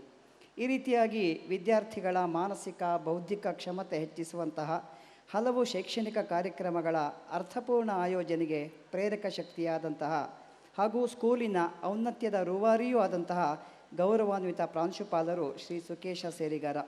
ಇದ್ರ ಜೊತೆಗೆ ಅವರು ಪ್ರಾಂಶುಪಾಲರಾಗಿದ್ರ ಜೊತೆಗೆ CBSE ಶಾಲಾ ಒಕ್ಕೂಟವಾದಂತಹ ಸಹ್ಯಾದ್ರಿ ಸಹೋದಯ ಸ್ಕೂಲ್ ಕಾಂಪ್ಲೆಕ್ಸ್ನ ಕಾರ್ಯದರ್ಶಿಯಾಗಿಯೂ ಕೂಡ, ರಾಷ್ಟ್ರೀಯ ಪರೀಕ್ಷಾ ಸಂಸ್ಥೆ NTA ಇದರ ನಗರ ಸಂಯೋಜಕರಾಗಿ, ಕೇಂದ್ರೀಯ ವಿದ್ಯಾಲಯ, ಸೈನಿಕ ಶಾಲೆ ಅಲ್ಲದೆ 10 ಹಲವು ಶೈಕ್ಷಣಿಕ ಸಂಸ್ಥೆಗಳ ಸಲಹಾ ಮಂಡಳಿಯ ಸದಸ್ಯರು ಕೂಡ ಆಗಿದ್ದಾರೆ. ಇವತ್ತಿನ ಕಾರ್ಯಕ್ರಮದ ಅಧ್ಯಕ್ಷರು ಕೂಡ ಆಗಿದ್ದಾರೆ. ಇವರು ಈಗ ಅಧ್ಯಕ್ಷೀಯ ನುಡಿಗಳನ್ನು ಆಡಬೇಕು ಅಂತ ಹೇಳಿ ಅವರಲ್ಲಿ ವಿನಂತಿಸಿಕೊಳ್ತೇನೆ. ಅವಧಿ ಮೀರ್ತಾ ಇದೆ. ಬಹಳ ಚುಟುಕಾಗಿ ಮಾತಾಡುವ ಪ್ರಯತ್ನವನ್ನು ಮಾಡ್ತೀನಿ. ವೇದಿಕೆ ಮೇಲಿರುವ ನನ್ನ ಗುರುಗಳಾದಂತಹ ಡಾಕ್ಟರ್ ಗುರುರಾಜ ಕರಜಗಿ ಅವರ ಪಾದಕಮಲಗಳಿಗೆ ಸಾಷ್ಟಾಂಗ ನಮನಗಳನ್ನು ಮಾಡ್ತಾ, ವೇದಿಕೆ ಮೇಲಿರುವಂತಹ ಯಾಜಿ ಪ್ರಕಾಶನದ ಸವಿತಾ ಯಾಜಿಯವರೇ, ಪುಸ್ತಕದ ನಿರೂಪಕರೇ, ನಮ್ಮ ಸಂಸ್ಥೆಯ ಜನರಲ್ ಮ್ಯಾನೇಜರ್ ಆದಂಥ ರವೀಂದ್ರ ವಂಕೇಲ ಸರ್ ಅವರೇ, ವೈಸ್ ಪ್ರಿನ್ಸಿಪಲ್ ಮೇಡಮ್ರೇ, ಹಾಗೂ ಬರವಣಿಗೆ ಮಾಡಿದಂಥ ಎಲ್ಲ ಮಕ್ಕಳೇ ಮತ್ತು ಪೋಷಕರೇ, Spoorthi the transformative power of book ಬಗ್ಗೆ ಸರ್ ತುಂಬ ಮಾತಾಡಿದರು. ಪುಸ್ತಕಗಳು ಹೇಗೆ ಸ್ಫೂರ್ತಿದಾಯಕವಾಗಿರುತ್ತೆ ಅಂತ. ಪುಸ್ತಕಗಳು ಮಾತ್ರ ಅಲ್ಲ, ವ್ಯಕ್ತಿಗಳು ಬಹಳ ಸ್ಫೂರ್ತಿದಾಯಕವಾಗಿರ್ತಾರೆ. ನಾನೇನಾದರೂ ಇವತ್ತೊಂದು ಶಿಕ್ಷಕನಾಗಿದ್ದೀನಿ, ಶಿಕ್ಷಕ ವೃತ್ತಿಯಲ್ಲಿದ್ದೀನಿ ಅಂದರೆ ಅದಕ್ಕೆ ಸ್ಫೂರ್ತಿದಾಯಕ ಅಂತ ವ್ಯಕ್ತಿ ಅಂದರೆ ಡಾಕ್ಟರ್ ಗುರುರಾಜ ಕರಜಗಿ. ಅವರು ನಮ್ಮನ್ನು ಯಾವ ರೀತಿಯಾಗಿ ತಿದ್ದಿದ್ದಾರೆ ಅಂದರೆ, ನಮಗೆ ಇವತ್ತು ಬರ್ತಾ ನಾನು ಮಾತಾಡ್ತಾ ಇದ್ದೆ, ಅವರಿಗೆ ನಮ್ಮ ಕ್ಲಾಸ್ನಲ್ಲಿದ್ದಂಥ ಪ್ರತಿಯೊಂದು ವಿದ್ಯಾರ್ಥಿಗಳ ಹೆಸರು ಇನ್ನೂ ನೆನಪಿದೆ. ಅವರು ಕೇಳ್ತಾ ಇದ್ದಾರೆ, ಗುಜರಾತ್ನಲ್ಲಿರುವ ಈ ವಿದ್ಯಾರ್ಥಿ ಟಚ್ಚಲ್ಲಿದೆಯಾ, ಕೇರಳದ ವಿದ್ಯಾರ್ಥಿ ಟಚ್ಚಲ್ಲಿದೆಯಾ, ನಿಮ್ಮ ಈ ವಿದ್ಯಾರ್ಥಿಗಳು ನಿನ್ನ ಬ್ಯಾಚ್ನಲ್ಲಿದ್ದರು. ಇದು ಅವರಿಗೆ ವಿದ್ಯಾರ್ಥಿಗಳ ಬಗ್ಗೆ ಇರುವಂಥ ಅತೀವವಾದಂಥ ಆಸಕ್ತಿ, ಅವ್ರ ಬಗ್ಗೆ ಇರುವಂಥ ಪ್ರೀತಿ, ಅವ್ರ ಬಗ್ಗೆ ಇರುವ ಕಾಳಜಿನ ತೋರಿಸುತ್ತೆ. ಅದಕ್ಕಾಗಿಯೇ ಅತ್ಯಂತ ಸ್ಫೂರ್ತಿದಾಯಕವಾದಂಥ ವ್ಯಕ್ತಿಗಳಾದಂತಹ ಶ್ರೀಯುತ ಡಾಕ್ಟರ್ ಗುರುರಾಜ್ ಕರಜಗಿ ಅವರನ್ನು ಮತ್ತೋರ್ವ ಅತಿಥಿಗಳಾಗಿರುವಂತಹ ನಾ ಸೋಮೇಶ್ವರರವರನ್ನು ಈ ಪುಸ್ತಕದ ಬಿಡುಗಡೆ ಕಾರ್ಯಕ್ರಮಕ್ಕೆ ನಾವು ವಿಶೇಷವಾಗಿ ಆಹ್ವಾನಿಸಿದ್ದೆ. ಒಂದು ಪುಸ್ತಕದ ಹೆಸರನ್ನು ಹೇಳಿದರು, ಅ ಕಾಲ್ ಫಾರ್ ದ ನೇಷನ್ ಅಂತ, which transformed millions of Indians. ಅದರಲ್ಲಿ ಆ ಪುಸ್ತಕದಿಂದ ಪ್ರೇರೇಪಿತನಾಗಿರೋರಲ್ಲಿ ನಾನು ಒಬ್ಬ. ನಮ್ಮ ಒಬ್ಬರು ಗುರುಗಳಿದ್ರು, ಡಾಕ್ಟರ್ ಬಾಲಸುಬ್ರಹ್ಮಣ್ಯಂ ಅಂತ. ಅವರು ಈ ಪುಸ್ತಕದ ಬಗ್ಗೆ ನಮಗೆ ಸೆಷನ್ ತಗೊಳ್ತಾ ಇದ್ದರು, ನಮಗೆಲ್ಲ ಓದಿಸಿದ್ರು. ಆ ಪುಸ್ತಕ ಓದಿದ ನಂತರ ಏನಾದರೂ ಸೇವೆ ಮಾಡಬೇಕು ಅನ್ನುವ ಒಂದು ತುಡಿತ ನಮ್ಮಲ್ಲಿ ಯಾವಾಗಲೂ ಹುಟ್ಟಿತ್ತು. ನಮ್ಮ ಸಹೋದ್ಯೋಗಿ ಅಂತ ಪ್ರಾಂಶುಪಾಲರಾದಂಥ ಶ್ರೀಯುತ ಪವನ್ ಕುಮಾರ್ ಅವರು ಇಲ್ಲಿದ್ದಾರೆ. ಪುಸ್ತಕಗಳು ಹೇಗೆ ಬದಲಾವಣೆ ಮಾಡುತ್ತೆ ಅನ್ನೋದು. ಇತ್ತೀಚೆಗೆ ಒಂದು ಪುಸ್ತಕ ಓದ್ತಾ ಇದ್ದೆ. ಆ ಪುಸ್ತಕದಲ್ಲಿ ಒಬ್ಬ ವ್ಯಕ್ತಿ ಬರೆದಿರ್ತಾನೆ, ನಾನು 6ನೇ ಕ್ಲಾಸಲ್ಲಿದ್ದೆ, ಆ 6ನೇ ಕ್ಲಾಸ್ನಲ್ಲಿ ನಮಗೆ ಕತೆ ಬರೆಯಕ್ಕೆ ಕೊಟ್ಟಿದ್ರು. ಇಡೀ ಶಾಲೆಯಲ್ಲಿ ಎಲ್ರಿಗೂ ಆ ದಿವಸ ಕತೆ ಬರೆದಿದ್ರು, 6ನೇ ಕ್ಲಾಸ್ ಮಕ್ಕಳು ಮಾತ್ರ ಬರೆದಿರಲಿಲ್ಲ. ಆಗ ಪ್ರಾಂಶುಪಾಲರು ನಮ್ಮ ಕ್ಲಾಸ್ ಟೀಚರ್ನ ಕೇಳ್ತಾರೆ, ಯಾಕೆ 6ನೇ ಕ್ಲಾಸ್ ಮಕ್ಕಳು ಕತೆಗಳನ್ನ ಬರೆದಿಲ್ಲ ಅಂತ. ಅನ್ಫಾರ್ಚುನೇಟ್ಲಿ ಆ ದಿವಸ ಆ ಕ್ಲಾಸ್ ಟೀಚರ್ ರಜೆಯಲ್ಲಿರ್ತಾರೆ. ಮೇಡಮ್ ಹೇಳ್ತಾರೆ ಪ್ರಿನ್ಸಿಪಲ್ರ ಹತ್ರ, ನಾನು ರಜೆಯಲ್ಲಿದ್ದೆ, ಹಾಗಾಗಿ ನಮ್ಮ ಮಕ್ಕಳು ಬರೆದಿಲ್ಲ, ದಯವಿಟ್ಟು ನಮಗೆ ಇನ್ನೊಂದು ಚಾನ್ಸ್ ಕೊಡಿ ನಮ್ಮ ಮಕ್ಕಳಿಗೆ. ನಮ್ಮ ಮಕ್ಕಳು ಬರೀತಾರೆ, ಕತೆಗಳನ್ನು ಬರೀತಾರೆ, ಆ ಕತೆಗಳನ್ನು ಪಬ್ಲಿಷ್ ಮಾಡ್ತಾರೆ, ಅವರಿಗೂ ಒಂದು ಚಾನ್ಸ್ ಕೊಡಿ ಅಂತ ಪ್ರಾಂಶುಪಾಲರಲ್ಲಿ ಕೇಳಿದಾಗ ಅವರು ಎಸ್ ಅಂತಾರೆ. ಟೀಚರ್ ಮಕ್ಕಳನ್ನು ಮೋಟಿವೇಟ್ ಮಾಡಿ, ಪರ್ಸುವೇಟ್ ಮಾಡಿ ಅವರಿಗೆ ಇನ್ನೊಂದು ಅವಕಾಶ ಕೊಡ್ತಾರೆ. 6ನೇ ಕ್ಲಾಸ್ ಮಕ್ಕಳಿಗೆ, ಮಕ್ಕಳು ಅತ್ಯದ್ಭುತ ಲೇಖನ ಬರೀತಾರೆ. ಅದರಲ್ಲೊಬ್ಬ ವಿದ್ಯಾರ್ಥಿ, ಅವನ ಆರ್ಟಿಕಲ್ ಅದು ಪಬ್ಲಿಷ್ ಆಗುತ್ತೆ, ಸಾಫ್ಟ್ ಬೋರ್ಡಲ್ಲೆಲ್ಲ ಡಿಸ್ಪ್ಲೇ ಆಗುತ್ತೆ, ಆ ವಿದ್ಯಾರ್ಥಿಗೆ ಪ್ರೈಸು ಸಿಗುತ್ತೆ. ಆ ವಿದ್ಯಾರ್ಥಿ ಯಾರು ಅಂದರೆ ಚೇತನ್ ಭಗತ್. ಅವನು ಹೇಳ್ತಾನೆ, ನನಗೆ 6ನೇ ಕ್ಲಾಸ್ನಲ್ಲಿ ಅದೇನು ನನಗೆ ಪ್ರೈಸ್ ಸಿಕ್ತು, ಆ ಅಪ್ರಿಸಿಯೇಷನ್ ಸಿಕ್ತು, ಅದೇನು ಪಬ್ಲಿಷ್ ಆಯಿತು, ದ್ಯಾಟ್ ಮೋಟಿವೇಟೆಡ್ ಮೀ. ಈ ಒಂದು he is from IIM, he is still a writer, one of the leading writers of India. ಈ ಸ್ಫೂರ್ತಿ ನಮ್ಮ ಮಕ್ಕಳು ಸರಿಸುಮಾರು ಒಂದು 8 ತಿಂಗಳ ಹಿಂದೆ ಬರೀ ಲೇಖನಗಳನ್ನು ಬರೆದು ಕೊಟ್ಟಿದ್ದರು. ಶ್ರೀಧರ್ ಭಟ್ ಅವರು ಹಲವಾರು ಬಾರಿ, ಒಂದು 10ರಿಂದ 12 ಬಾರಿ ರಿಫೈನ್ ಮಾಡಿಸ್ತಾ ಇದ್ರು ಮಕ್ಕಳಲ್ಲಿ. ನನ್ನ ಹತ್ರ ಬಂದು ಹಲವಾರು ಬಾರಿ ಚರ್ಚೆ ಮಾಡ್ತಾ ಇದ್ರು, ಸರ್ ಈ ರೀತಿ ಆಯಿತು, ಇದನ್ನು ನೋಡಿ, ಇದನ್ನು ನೋಡಿ. ಆಗ ನಾವು ಒಂದು ಚರ್ಚೆ ಮಾಡಿದ್ವಿ, ಇದನ್ನು ಯಾಕೆ ನಾವು ಪುಸ್ತಕದ ರೂಪದಲ್ಲಿ ಅವರ ಉತ್ಸಾಹ ಕಂಡು ನಾವು ಅವರಿಗೆ ಕೇಳಿದೆ, ಯಾಕೆ ಸರ್ ಇದನ್ನು ಪುಸ್ತಕದಲ್ಲಿ ಬಿಡುಗಡೆ ಮಾಡಬಾರ್ದು ಅಂತ. ಸರ್ ನೀವೇನಾದರೂ ಕೈ ಜೋಡಿಸಿದರೆ ನಾನು ಮಾಡಲಿಕ್ಕೆ ಸಿದ್ಧನಿದ್ದೀನಿ ಅಂತ ಹೇಳಿದರು. ಇಮಿಡಿಯೇಟ್ಲಿ ನಾನು ಹೇಳಿದೆ, ನಿಮಗೇನು ಸಹಾಯ ಬೇಕು ಅದನ್ನು ಮಾಡೋಕ್ಕೆ ನಾನು ತಯಾರಿದ್ದೀನಿ ಅಂತ. ನಮ್ಮ ಗುರುಗಳು ಯಾವತ್ತು ಹೇಳ್ತಿದ್ರು, ನನಗೆ ಸಕ್ಸಸ್ ಅಂದರೆ ಏನು ಅಂತ ಗೊತ್ತಿಲ್ಲ, ಆದರೆ ಕೀ ಟು ಸಕ್ಸಸ್ ಏನು ಅಂತ ಗೊತ್ತಿದೆ ಅಂತ ಅವ್ರು ನಮಗೆ ಕ್ಲಾಸಲ್ಲಿ ಯಾವತ್ತು ಹೇಳೋರು. ಏನಪ್ಪ ಇದು ಕೀ ಟು ಸಕ್ಸಸ್ ಅಂದರೆ 3 ಕೀಸ್ ಯಾವತ್ತು ಹೇಳ್ತಿದ್ರು. ಎಂಥ್ಯೂಸಿಯಾಸಮ್, ಉತ್ಸಾಹ ಬೇಕು. 2ನೇದು ಉತ್ಸಾಹ ಬರೀದ್ರೆ ಸಾಲದು, ಹ್ಯೂಮನ್ ಎಫರ್ಟ್, ಮಾನವ ಪ್ರಯತ್ನ ಬೇಕು. ಕಡೆಯದಾಗಿ ಹೇಳ್ತಿದ್ರು, ಉತ್ಸಾಹ ಬೇಕು, ಮಾನವ ಪ್ರಯತ್ನ ಇದೆ, ಕಡೆಯದಾಗಿ ಬಹಳ ಇಂಪಾರ್ಟೆಂಟ್ ಅದು ಸೋಷಿಯಲ್ ಕಮಿಟ್ಮೆಂಟ್ ಅಂತ. ಅವನಿಗೆ ಸಾಮಾಜಿಕ ಕಳಕಳಿ ಇರಬೇಕು ಅಂತ. ಹಾಗೆ ಇವತ್ತು ನಮ್ಮ ಮಕ್ಕಳು ಬುಗುರಿ ಅನ್ನುವ ಪುಸ್ತಕವನ್ನು ಬರೆದಿದ್ದಾರೆ, ಲೋಕಾರ್ಪಣೆ ಮಾಡಿದ್ದಾರೆ. 128 ಕಥೆಗಳಲ್ಲಿ ಆಯ್ದ 39 ಕಥೆಗಳನ್ನು ನಾವು ಸಂಯೋಜನೆ ಮಾಡಿ ಬುಗುರಿ ಅನ್ನುವ ಪುಸ್ತಕನ ರಿಲೀಸ್ ಮಾಡಿದ್ದೀವಿ. ಇದು ನಮಗೆ ಇರುವಂತಹ 3 ಅಂಶಗಳು, ಬರೀ ಪೋಷಕರಲ್ಲಿ ಮತ್ತು ಶಿಕ್ಷಕರಲ್ಲಿ, ಮಕ್ಕಳಲ್ಲಿ ಉತ್ಸಾಹ ಇತ್ತು, ಮಾನವ ಪ್ರಯತ್ನವೂ ಇದೆ, ಕಡೆಯದಾಗಿ ನಮ್ಮ ಧ್ಯೇಯ ಏನು ಅಂದರೆ it's all about social commitment. Our social commitment ಏನು ಅಂದರೆ ಮಾನವ ಡೆವಲಪಿಂಗ್ ಹ್ಯೂಮನ್ ಕ್ಯಾಪಿಟಲ್, ಮಾನವನ ಸಾಮರ್ಥ್ಯವನ್ನು ಅಭಿವೃದ್ಧಿ ಮಾಡುವಂಥದ್ದು, ಹಾಗೆ ರಾಷ್ಟ್ರ ನಿರ್ಮಾಣ ಮಾಡುವಂಥದ್ದು. ಇವತ್ತಿನ ನಮ್ಮ ಕೆಲಸ ಮಾಡಿರುವಂಥದ್ದು ಈ ಒಂದು ನಿಟ್ಟಿನಲ್ಲಿ ಅಂತ ಹೇಳಕ್ಕೆ ನಾನು ಹೇಳಬಯಸ್ತೀನಿ. ಈ ಕಾರ್ಯಕ್ರಮಕ್ಕೆ ಶಾಲೆ ಅಂದಾಗ all stake holders of the school system, ಅದು ಮಕ್ಕಳು, ಶಿಕ್ಷಕರು, ಪ್ಯಾರೆಂಟ್ಸು ಮತ್ತು ಮ್ಯಾನೇಜ್ಮೆಂಟು, 4 ಸ್ಟೇಕ್ ಹೋಲ್ಡರ್ಸ್, ಪಾಲುದಾರರು ಜತೆಯಾಗಿ ಬಂದಿರೋದ್ರಿಂದ ಇವತ್ತು ನಾವು ಬುಗುರಿ ಪುಸ್ತಕವನ್ನು ಅನಾವರಣ ಮಾಡಲಿಕ್ಕೆ ಆಯಿತು, ಅದನ್ನು ಇವತ್ತು ಲೋಕಾರ್ಪಣೆ ಮಾಡೋಕ್ಕೆ ಆಯಿತು ಅಂತ ಹೇಳ್ತಿದ್ದೀನಿ. ಅದೇ ರೀತಿ ಈ ಪುಸ್ತಕ ಇದು ಫಸ್ಟ್ ವಾಲ್ಯೂಮು. ಮುಂದಿನ ದಿನಗಳಲ್ಲಿ ನಾವು ಕ್ರೀಡೆಗೆ ಸಂಬಂಧಪಟ್ಟ ಹಾಗೆ, ವಿಜ್ಞಾನ ಸಂಬಂಧಪಟ್ಟ ಹಾಗೆ, ರಸಪ್ರಶ್ನೆ ಸಂಬಂಧಪಟ್ಟ ಹಾಗೆ, ಇನ್ನು ಉಳಿದಂತಹ ಎಲ್ಲ ಲೇಖನಗಳನ್ನು ನಾವು ಪಬ್ಲಿಷ್ ಮಾಡೋಕ್ಕೆ ನಾವು ಪ್ರಯತ್ನ ಪಡ್ತೀವಿ. ಇನ್ನೊಂದು, ನಿನ್ನೆ ತಾನೇ ನಾವು ಪ್ರೆಸ್ ಮೀಟ್ನಲ್ಲಿದ್ವಿ. ಪ್ರೆಸ್ ಮೀಟಲ್ಲಿ ಬಹಳ ಮೆಚ್ಚುಗೆ ಮಾತುಗಳನ್ನ ಪ್ರೆಸ್ ಮೆಂಬರ್ಸ್ ಎಲ್ಲ ಆಡಿದರು. ಏನು ಅಂದರೆ, ನೀವೊಂದು ಇಂಟರ್ನ್ಯಾಷನಲ್ ಸ್ಕೂಲು, ನೀವು ಇಂಗ್ಲೀಷ್ ಮೀಡಿಯಂ ಸ್ಕೂಲು, ನೀವು ಕನ್ನಡದಲ್ಲಿ ಪಬ್ಲಿಷ್ ಮಾಡ್ತಿದ್ದೀರಲ್ಲ, ಏನು ಅದರ ಉದ್ದೇಶ ಅಂತ. ನೀವು ಏನಕ್ಕೆ ಕನ್ನಡದಲ್ಲಿ ನೀವು ಪಬ್ಲಿಷ್ ಮಾಡ್ತಿದ್ದೀರಿ ಅಂತ. ಆಗ ನಾವು ಹೇಳಿರೋದು ಒಂದೇ, ನಮ್ಮ ಹೆಚ್ಚಿನವರ ಮಾತೃಭಾಷೆ ಬಂದುಬಿಟ್ಟು ಕನ್ನಡನೇ ಆಗಿದೆ. ನಾವು ಯೋಚನೆ ಮಾಡುವ ಭಾಷೆ, ಮಾತನಾಡುವ ಭಾಷೆ, ವ್ಯಕ್ತಪಡಿಸುವ ಭಾಷೆ ಅದು ಕನ್ನಡ ಆಗಿದೆ. ಹಾಗಾಗಿ ನಾವು ಕನ್ನಡದಲ್ಲಿ ಇವಾಗ ನಾವು ಪುಸ್ತಕವನ್ನು ನಾವು ಬಿಡುಗಡೆ ಮಾಡ್ತಿದ್ದೀವಿ. ಹಾಗೆಯೇ ನೀವು ಹೇಳ್ತಾ ಇದ್ದೀರಿ ನಮ್ಮ ಇಂಗ್ಲೀಷ್ ಮಾಧ್ಯಮ ಶಾಲೆ, ಕೆಲವೊಂದು ಮಕ್ಕಳು ಇಂಗ್ಲೀಷ್ ಬರವಣಿಗೆನಲ್ಲೂ ಉತ್ಕೃಷ್ಟವಾಗಿದ್ದಾರೆ. ಇದನ್ನೇ ತರ್ಜಮೆ ಮಾಡೋಕ್ಕೂ ಇದೇ ವಿದ್ಯಾರ್ಥಿಗಳು ಕೆಲವರು ಮುಂದೆ ಬಂದಿದ್ದಾರೆ. ಇದೇ ಸ್ಟೋರಿನ ನಾನು ಇಂಗ್ಲೀಷ್ನಲ್ಲೂ ಬರೀತೀನಿ. ಹಾಗೆಯೇ ಹಲವಾರು ಪಬ್ಲಿಷರ್ಸು ನಮ್ಮ ಮುಂದೆ ಬಂದಿದ್ದಾರೆ, ಇದನ್ನು ಇಂಗ್ಲೀಷಿಗೆ ಅನುವಾದ ಮಾಡಿಕೊಡಿ, ನಾವು ಅದನ್ನು ಪಬ್ಲಿಷ್ ಮಾಡ್ತೀವಿ ಅಂತ. ಮುಂದಿನ ದಿನಗಳಲ್ಲಿ ಇದನ್ನು ನಾವು ಆಂಗ್ಲ ಭಾಷೆಗೂ ಅನುವಾದ ಮಾಡೋಕ್ಕೂ ಇದ್ದೀವಿ, ಇನ್ನೂ ಹಲವಾರು ಪುಸ್ತಕಗಳನ್ನು ರಿಲೀಸ್ ಮಾಡೋಕ್ಕೂ ಇದ್ದೀವಿ. ನಿಮ್ಮ ಸಹಕಾರ ಇದೇ ರೀತಿ ಮುಂದಿನ ದಿನಗಳಲ್ಲೂ ಇರಲಿ. ನೀವು ಮಕ್ಕಳಿಗೆ ಹೆಚ್ಚು ಬರೆಯೋಕ್ಕೆ, ಓದೋಕ್ಕೆ ಇದು ಮಾಡಿ, ಅನುವು ಮಾಡಿ ಅಂತಲೂ ಹೇಳ್ತಿದ್ದೀನಿ. ಇನ್ನೊಂದು ಪ್ರಶ್ನೆ ಬಂತು, ಜನಸಂಖ್ಯೆ ಬಹಳ ಕಡಿಮೆ ಇದೆ, ಇವತ್ತಿನ ಕಾರ್ಯಕ್ರಮದಲ್ಲಿ ನೋಡಿದಾಗ ಯಾಕೆ ಇರ್ಬೋದು ಅಂದಾಗ ನಿನ್ನೊಬ್ಬರು ಪೋಷಕರು ಕೇಳಿದ್ದು ಉಂಟು, ಅಲ್ಲ ಸ್ವಾಮಿ, ಈ ಪರೀಕ್ಷೆ ಸಮಯದಲ್ಲಿ ಪುಸ್ತಕ ಬಿಡುಗಡೆ ಮಾಡ್ತಿದ್ದೀರಿ. ಆಗ ನಾನು ಹೇಳಿದೆ, ಅದೇನು ಪರೀಕ್ಷೆ ಇದೆ ನೋಡಿ, ಅದಕ್ಕಿಂತ ಬಹಳ ಮುಖ್ಯವಾದ ಪ್ರಾಡಕ್ಟು ಅಂದರೆ it's book writing. Ultimate goal of education is writing, reading, research. ಇದು ಆ್ಯಕ್ಚುಲಿ ವಾಟ್ ಎಜುಕೇಷನ್ ನೀಡ್ಸ್, ಈ ಥರದ್ದು.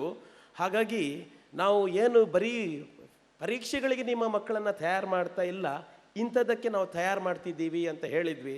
ನಿಮ್ಮೆಲ್ಲರ ಆಶೀರ್ವಾದದಿಂದ, ಸಹಕಾರದಿಂದ ಮುಂದಿನ ದಿನಗಳಲ್ಲಿ ಇನ್ನೂ ಹಲವಾರು ಪುಸ್ತಕಗಳನ್ನು ನಾವು ಬಿಡುಗಡೆ ಮಾಡಲಿಕ್ಕೆ ಸಿದ್ಧರಿದ್ದೀವಿ. ಈಗಾಗಲೇ ಮಕ್ಕಳ ಆರ್ಟಿಕಲ್ಸ್ ಎಲ್ಲವೂ ರೆಡಿ ಇದೆ.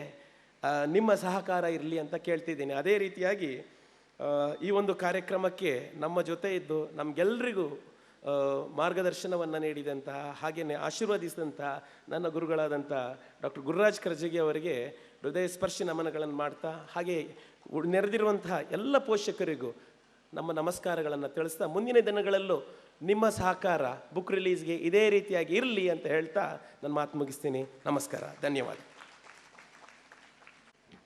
ಅಧ್ಯಕ್ಷೀಯ ನುಡಿಗಳನ್ನಾಡಿದ ನಮ್ಮ ಪ್ರಾಂಶುಪಾಲರಿಗೆ ಧನ್ಯವಾದಗಳು. ಕೃತಜ್ಞತೆ ಮನುಷ್ಯ ಜೀವನದ ಶ್ರೇಷ್ಠ ಮೌಲ್ಯಗಳಲ್ಲಿ ಒಂದು. ಒಬ್ಬ ವ್ಯಕ್ತಿಯಾಗಲಿ ಸಂಸ್ಥೆಯಾಗಲಿ ಅದರ ಸಾಧನೆ ಗೊತ್ತಿದ್ದೋ ಗೊತ್ತಿಲ್ಲದೆಯೋ ಅನೇಕರ ಸಹಕಾರದಿಂದ ಸಾಧ್ಯವಾಗುತ್ತದೆ. ಇಂದಿನ ಈ ಕಾರ್ಯಕ್ರಮದ ಯಶಸ್ಸಿಗೆ ಸಹಕರಿಸಿದವರನ್ನು ಕೃತಜ್ಞತೆಯಿಂದ ವಂದಿಸುವ ಕಾರ್ಯ ನೆರವೇರಿಸಿಕೊಡಲು ಶ್ರೀಮತಿ ರೂಪಾ ಸಿ, ಕನ್ನಡ ಶಿಕ್ಷಕರಿಗೆ ಆಹ್ವಾನಿಸುತ್ತೇನೆ. ಎಂದು ನೀನು ಕುಗ್ಗಬೇಡ. ಕಷ್ಟಗಳನ್ನು ಎದುರಿಸಿದಷ್ಟು ನೀನು ಬಲಶಾಲಿಯಾಗುವೆ. ಕಷ್ಟಗಳಿಗೆ ಕುಗ್ಗದೆ ಸಾಧನೆ ಹಾದಿಯಲ್ಲಿ ನೀ ಮುನ್ನಡೆ. ಆಗ ಚಪ್ಪಾಳೆಗಳ ಸುರಿಮಳೆ ನಿನ್ನ ಮೇಲೆ ಸುರಿಯುವುದು. ಕೃತಜ್ಞತೆಯು ಸದ್ಗುಣಗಳಲ್ಲಿ ಶ್ರೇಷ್ಠವಾದದ್ದು ಮಾತ್ರವಲ್ಲ, ಇತರ ಎಲ್ಲದರ ಮೂಲವಾಗಿದೆ. ಯಾವುದೇ ಒಂದು ಕೆಲಸವು ಯಶಸ್ವಿಯಾಗಿ ಪೂರ್ಣಗೊಂಡಾಗ ಅದರ ಯಶಸ್ಸಿಗೆ ನೂರಾರು ಕಾಣದ ಕೈಗಳ ಶ್ರಮವಿರುತ್ತದೆ. ಅವರ ಪರಿಶ್ರಮಕ್ಕೆ ಕೃತಜ್ಞತೆ ಸಲ್ಲಿಸುವುದು ಒಂದು ಶಿಷ್ಟಾಚಾರ. ಕಾರ್ಯಕ್ರಮದಲ್ಲಿ ಭಾಗವಹಿಸಿ ಯಶಸ್ಸಿಗೆ ಕಾರಣಕರ್ತರಾದ ನಿಮ್ಮೆಲ್ಲರನ್ನು ವಂದಿಸಲು ನಾನು ನಿಮ್ಮ ಮುಂದೆ ಉಪಸ್ಥಿತಳಿದ್ದೇನೆ. ಬಹಳಷ್ಟು ಉತ್ಸುಕತೆಯಿಂದ ಮಕ್ಕಳು ಬರೆದ ಲೇಖನಗಳನ್ನು ಓದಿ ಸಂತೋಷದಿಂದ ಕೃತಿಗೆ ಮುನ್ನುಡಿಯನ್ನು ಬರೆದು ನಮ್ಮ ಆದರಪೂರ್ವಕವಾದ ಆಹ್ವಾನವನ್ನು ಸ್ವೀಕರಿಸಿ ಈ ದಿನ ಪುಸ್ತಕ ಲೋಕಾರ್ಪಣೆ ಕಾರ್ಯಕ್ರಮಕ್ಕೆ ಮುಖ್ಯ ಅತಿಥಿಗಳಾಗಿ ಆಗಮಿಸಿ ಪುಸ್ತಕ ಬಿಡುಗಡೆ ಮಾಡಿದ ಚಿಂತಕರು, ವಾಗ್ಮಿಗಳು ಆದ ಡಾಕ್ಟರ್ ಗುರುರಾಜ ಕರಜಗಿ ಅವರಿಗೆ ಹೃತ್ಪೂರ್ವಕವಾದಂತಹ ವಂದನೆಗಳನ್ನು ಅರ್ಪಿಸುತ್ತೇನೆ. ಗೌರವ ಪ್ರದಾನ ಮಾಡಬೇಕೆಂದು ನಮ್ಮ ಶಾಲೆಯ ಗೌರವಾನ್ವಿತ ಪ್ರಾಂಶುಪಾಲರಾದ ಶ್ರೀಯುತ ಸುಕೇಶ ಸೇರಿಗಾರ ಸರ್ ಹಾಗೂ ಕಾರ್ಯಕ್ರಮದ ವೇದಿಕೆಯಲ್ಲಿ ಉಪಸ್ಥಿತರಿರುವ ಎಲ್ಲ ಗಣ್ಯರನ್ನು ಕೇಳಿಕೊಳ್ಳುತ್ತೇನೆ.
ಸ್ವೀಕರಿಸಬೇಕೆಂದು ಶ್ರೀಮತಿ ಸವಿತಾ ಯಾಜಿಯವರನ್ನು ಕೇಳಿಕೊಳ್ಳುತ್ತೇನೆ.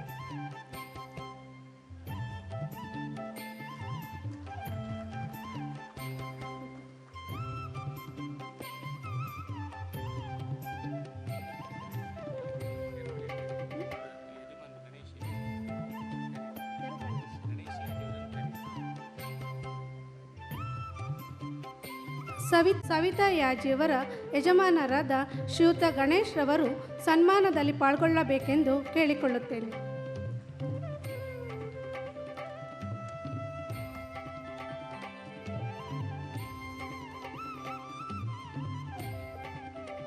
ಇತ್ತ ಹೆಜ್ಜೆಯಲ್ಲಿ ಮಕ್ಕಳಿಗೆ ಸಲಹೆ ಮಾರ್ಗದರ್ಶನದ ರೂವಾರಿಯಾದ ಶ್ರೀಯುತ ಶ್ರೀಧರ್ ಭಟ್ ಬುಗುರಿ ಲೇಖಕರು, ಇವರಿಗೂ ಸಹ ಅನಂತ ಧನ್ಯವಾದಗಳನ್ನು ಅರ್ಪಿಸುತ್ತೇನೆ.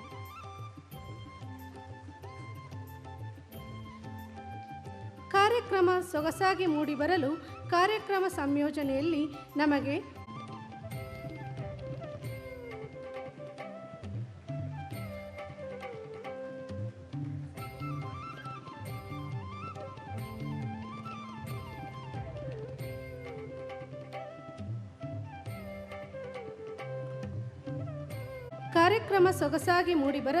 ಕಾರ್ಯಕ್ರಮ ಸಂಯೋಜನೆಯಲ್ಲಿ ನಮಗೆ ಉತ್ತಮ ಸಹಕಾರ, ಸಲಹೆ, ಆಡಳಿತಾತ್ಮಕವರವರಿಗೂ ಹೃತ್ಪೂರ್ವಕವಾದ ಅಭಿನಂದನೆಗಳು.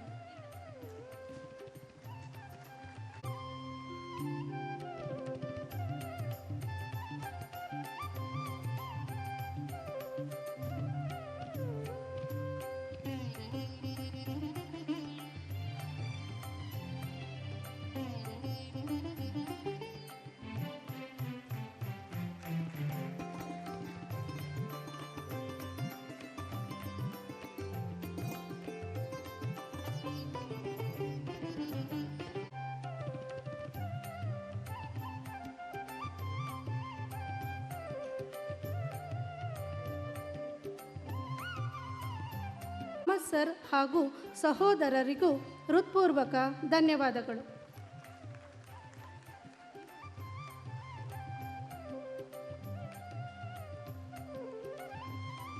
ಮಕ್ಕಳ ಬರವಣಿಗೆಯನ್ನು ಬಹಳ ಹುಮ್ಮಸ್ಸಿನಿಂದ ಓದಿ ಎಳೆಯ ಮನಸ್ಸಿನ ಭಾವನೆಗಳನ್ನು ಪ್ರೋತ್ಸಾಹಿಸಿ ಹೊತ್ತಿಗೆ ರೂಪಕ್ಕೆ ತರಲು ಕಾರಣೀಭೂತರಾದ ಹಾಗೂ ಅಭೂತಪೂರ್ವ ಸಂಪನ್ಮೂಲ ವ್ಯಕ್ತಿಗಳನ್ನು ಅನುವು ಮಾಡಿಕೊಟ್ಟ ನಮ್ಮ ಶಾಲೆಯ ಗೌರವಾನ್ವಿತ ಪ್ರಾಂಶುಪಾಲರಾದ ಶ್ರೀಯುತ ಸುಕೇಶ ಸೇರಿಗಾರ ಸರ್ ಇವರಿಗೂ ಕೂಡ ಹೃತ್ಪೂರ್ವಕವಾದ ಅಭಿನಂದನೆಗಳು.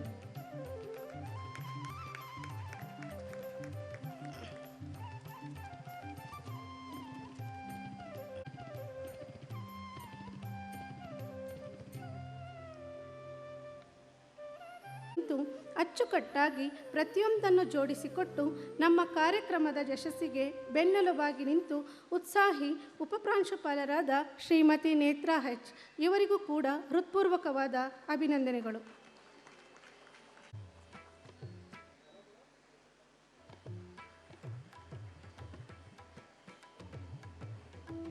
ಹಿಡಿದ ನಮ್ಮ ಶಾಲೆಯ ಶಿಕ್ಷಕರಾದ ಶ್ರೀಯುತ ನವೀನ್ ಎಸ್ ಜೆ ಇವರಿಗೆ ಹೃತ್ಪೂರ್ವಕವಾದ ಅಭಿನಂದನೆಗಳು.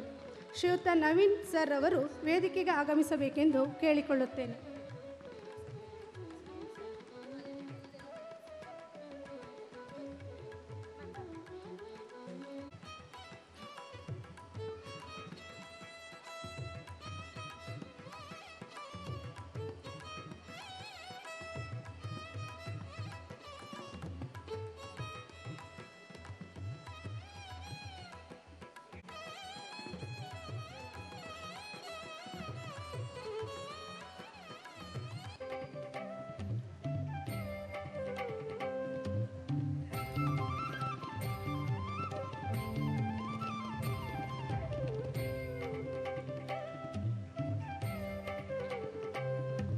ಪೋದರ್ ಪ್ರಪ್ನ ಮುಖ್ಯೋಪಾಧ್ಯಾಯಿನಿಯಾದ ಪರಮೇಶ್ವರ್ ಹೆಗಡೆ ಮತ್ತು ತಂಡದವರಿಗೆ ಹೃತ್ಪೂರ್ವಕವಾದ ಅಭಿನಂದನೆಗಳು.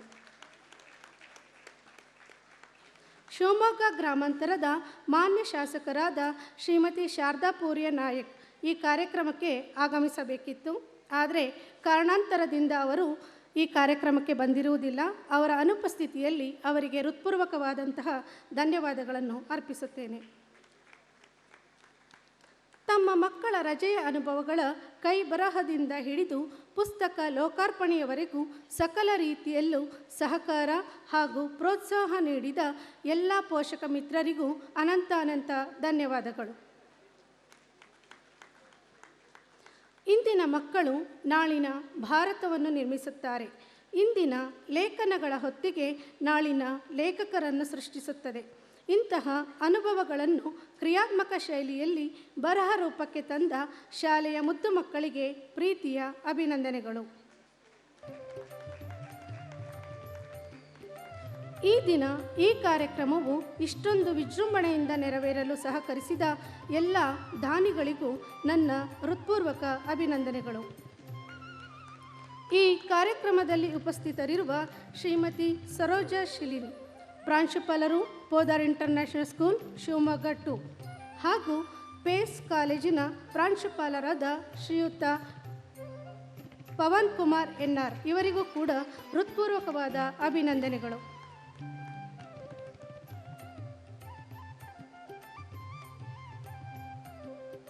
ಕೊನೆಯದಾಗಿ ಕಾರ್ಯಕ್ರಮ ಯಶಸ್ಸಿಗೆ ಕಾರಣಕರ್ತರಾದ ಶಾಲಾ ಶಿಕ್ಷಕ ವೃಂದಕ್ಕೂ, ಆಡಳಿತ ಸಿಬ್ಬಂದಿ ವರ್ಗಕ್ಕೂ, ಶಾಲೆಯ PTA ಸದಸ್ಯರುಗಳಿಗೂ, ಪೋಷಕರಿಗೂ, ಮಾಧ್ಯಮ ಮಿತ್ರರಿಗೂ, ನಲ್ಮೆಯ ಮಕ್ಕಳಿಗೂ, ಸಹಾಯಕ ಸಿಬ್ಬಂದಿ ವರ್ಗದವರಿಗೂ ಹಾಗೂ ಇಲ್ಲಿ ನೆರೆದಿರುವ ಎಲ್ಲ ಕನ್ನಡ ಸಾಹಿತ್ಯ ಅಭಿಮಾನಿಗಳಿಗೂ, ಕುವೆಂಪು ಮಂದಿರದ ವ್ಯವಸ್ಥಾಪಕರಿಗೂ ವಂದನೆಗಳನ್ನು ಅರ್ಪಿಸುತ್ತಾ ಮತ್ತೊಮ್ಮೆ ಎಲ್ಲರಿಗೂ ಧನ್ಯವಾದಗಳು.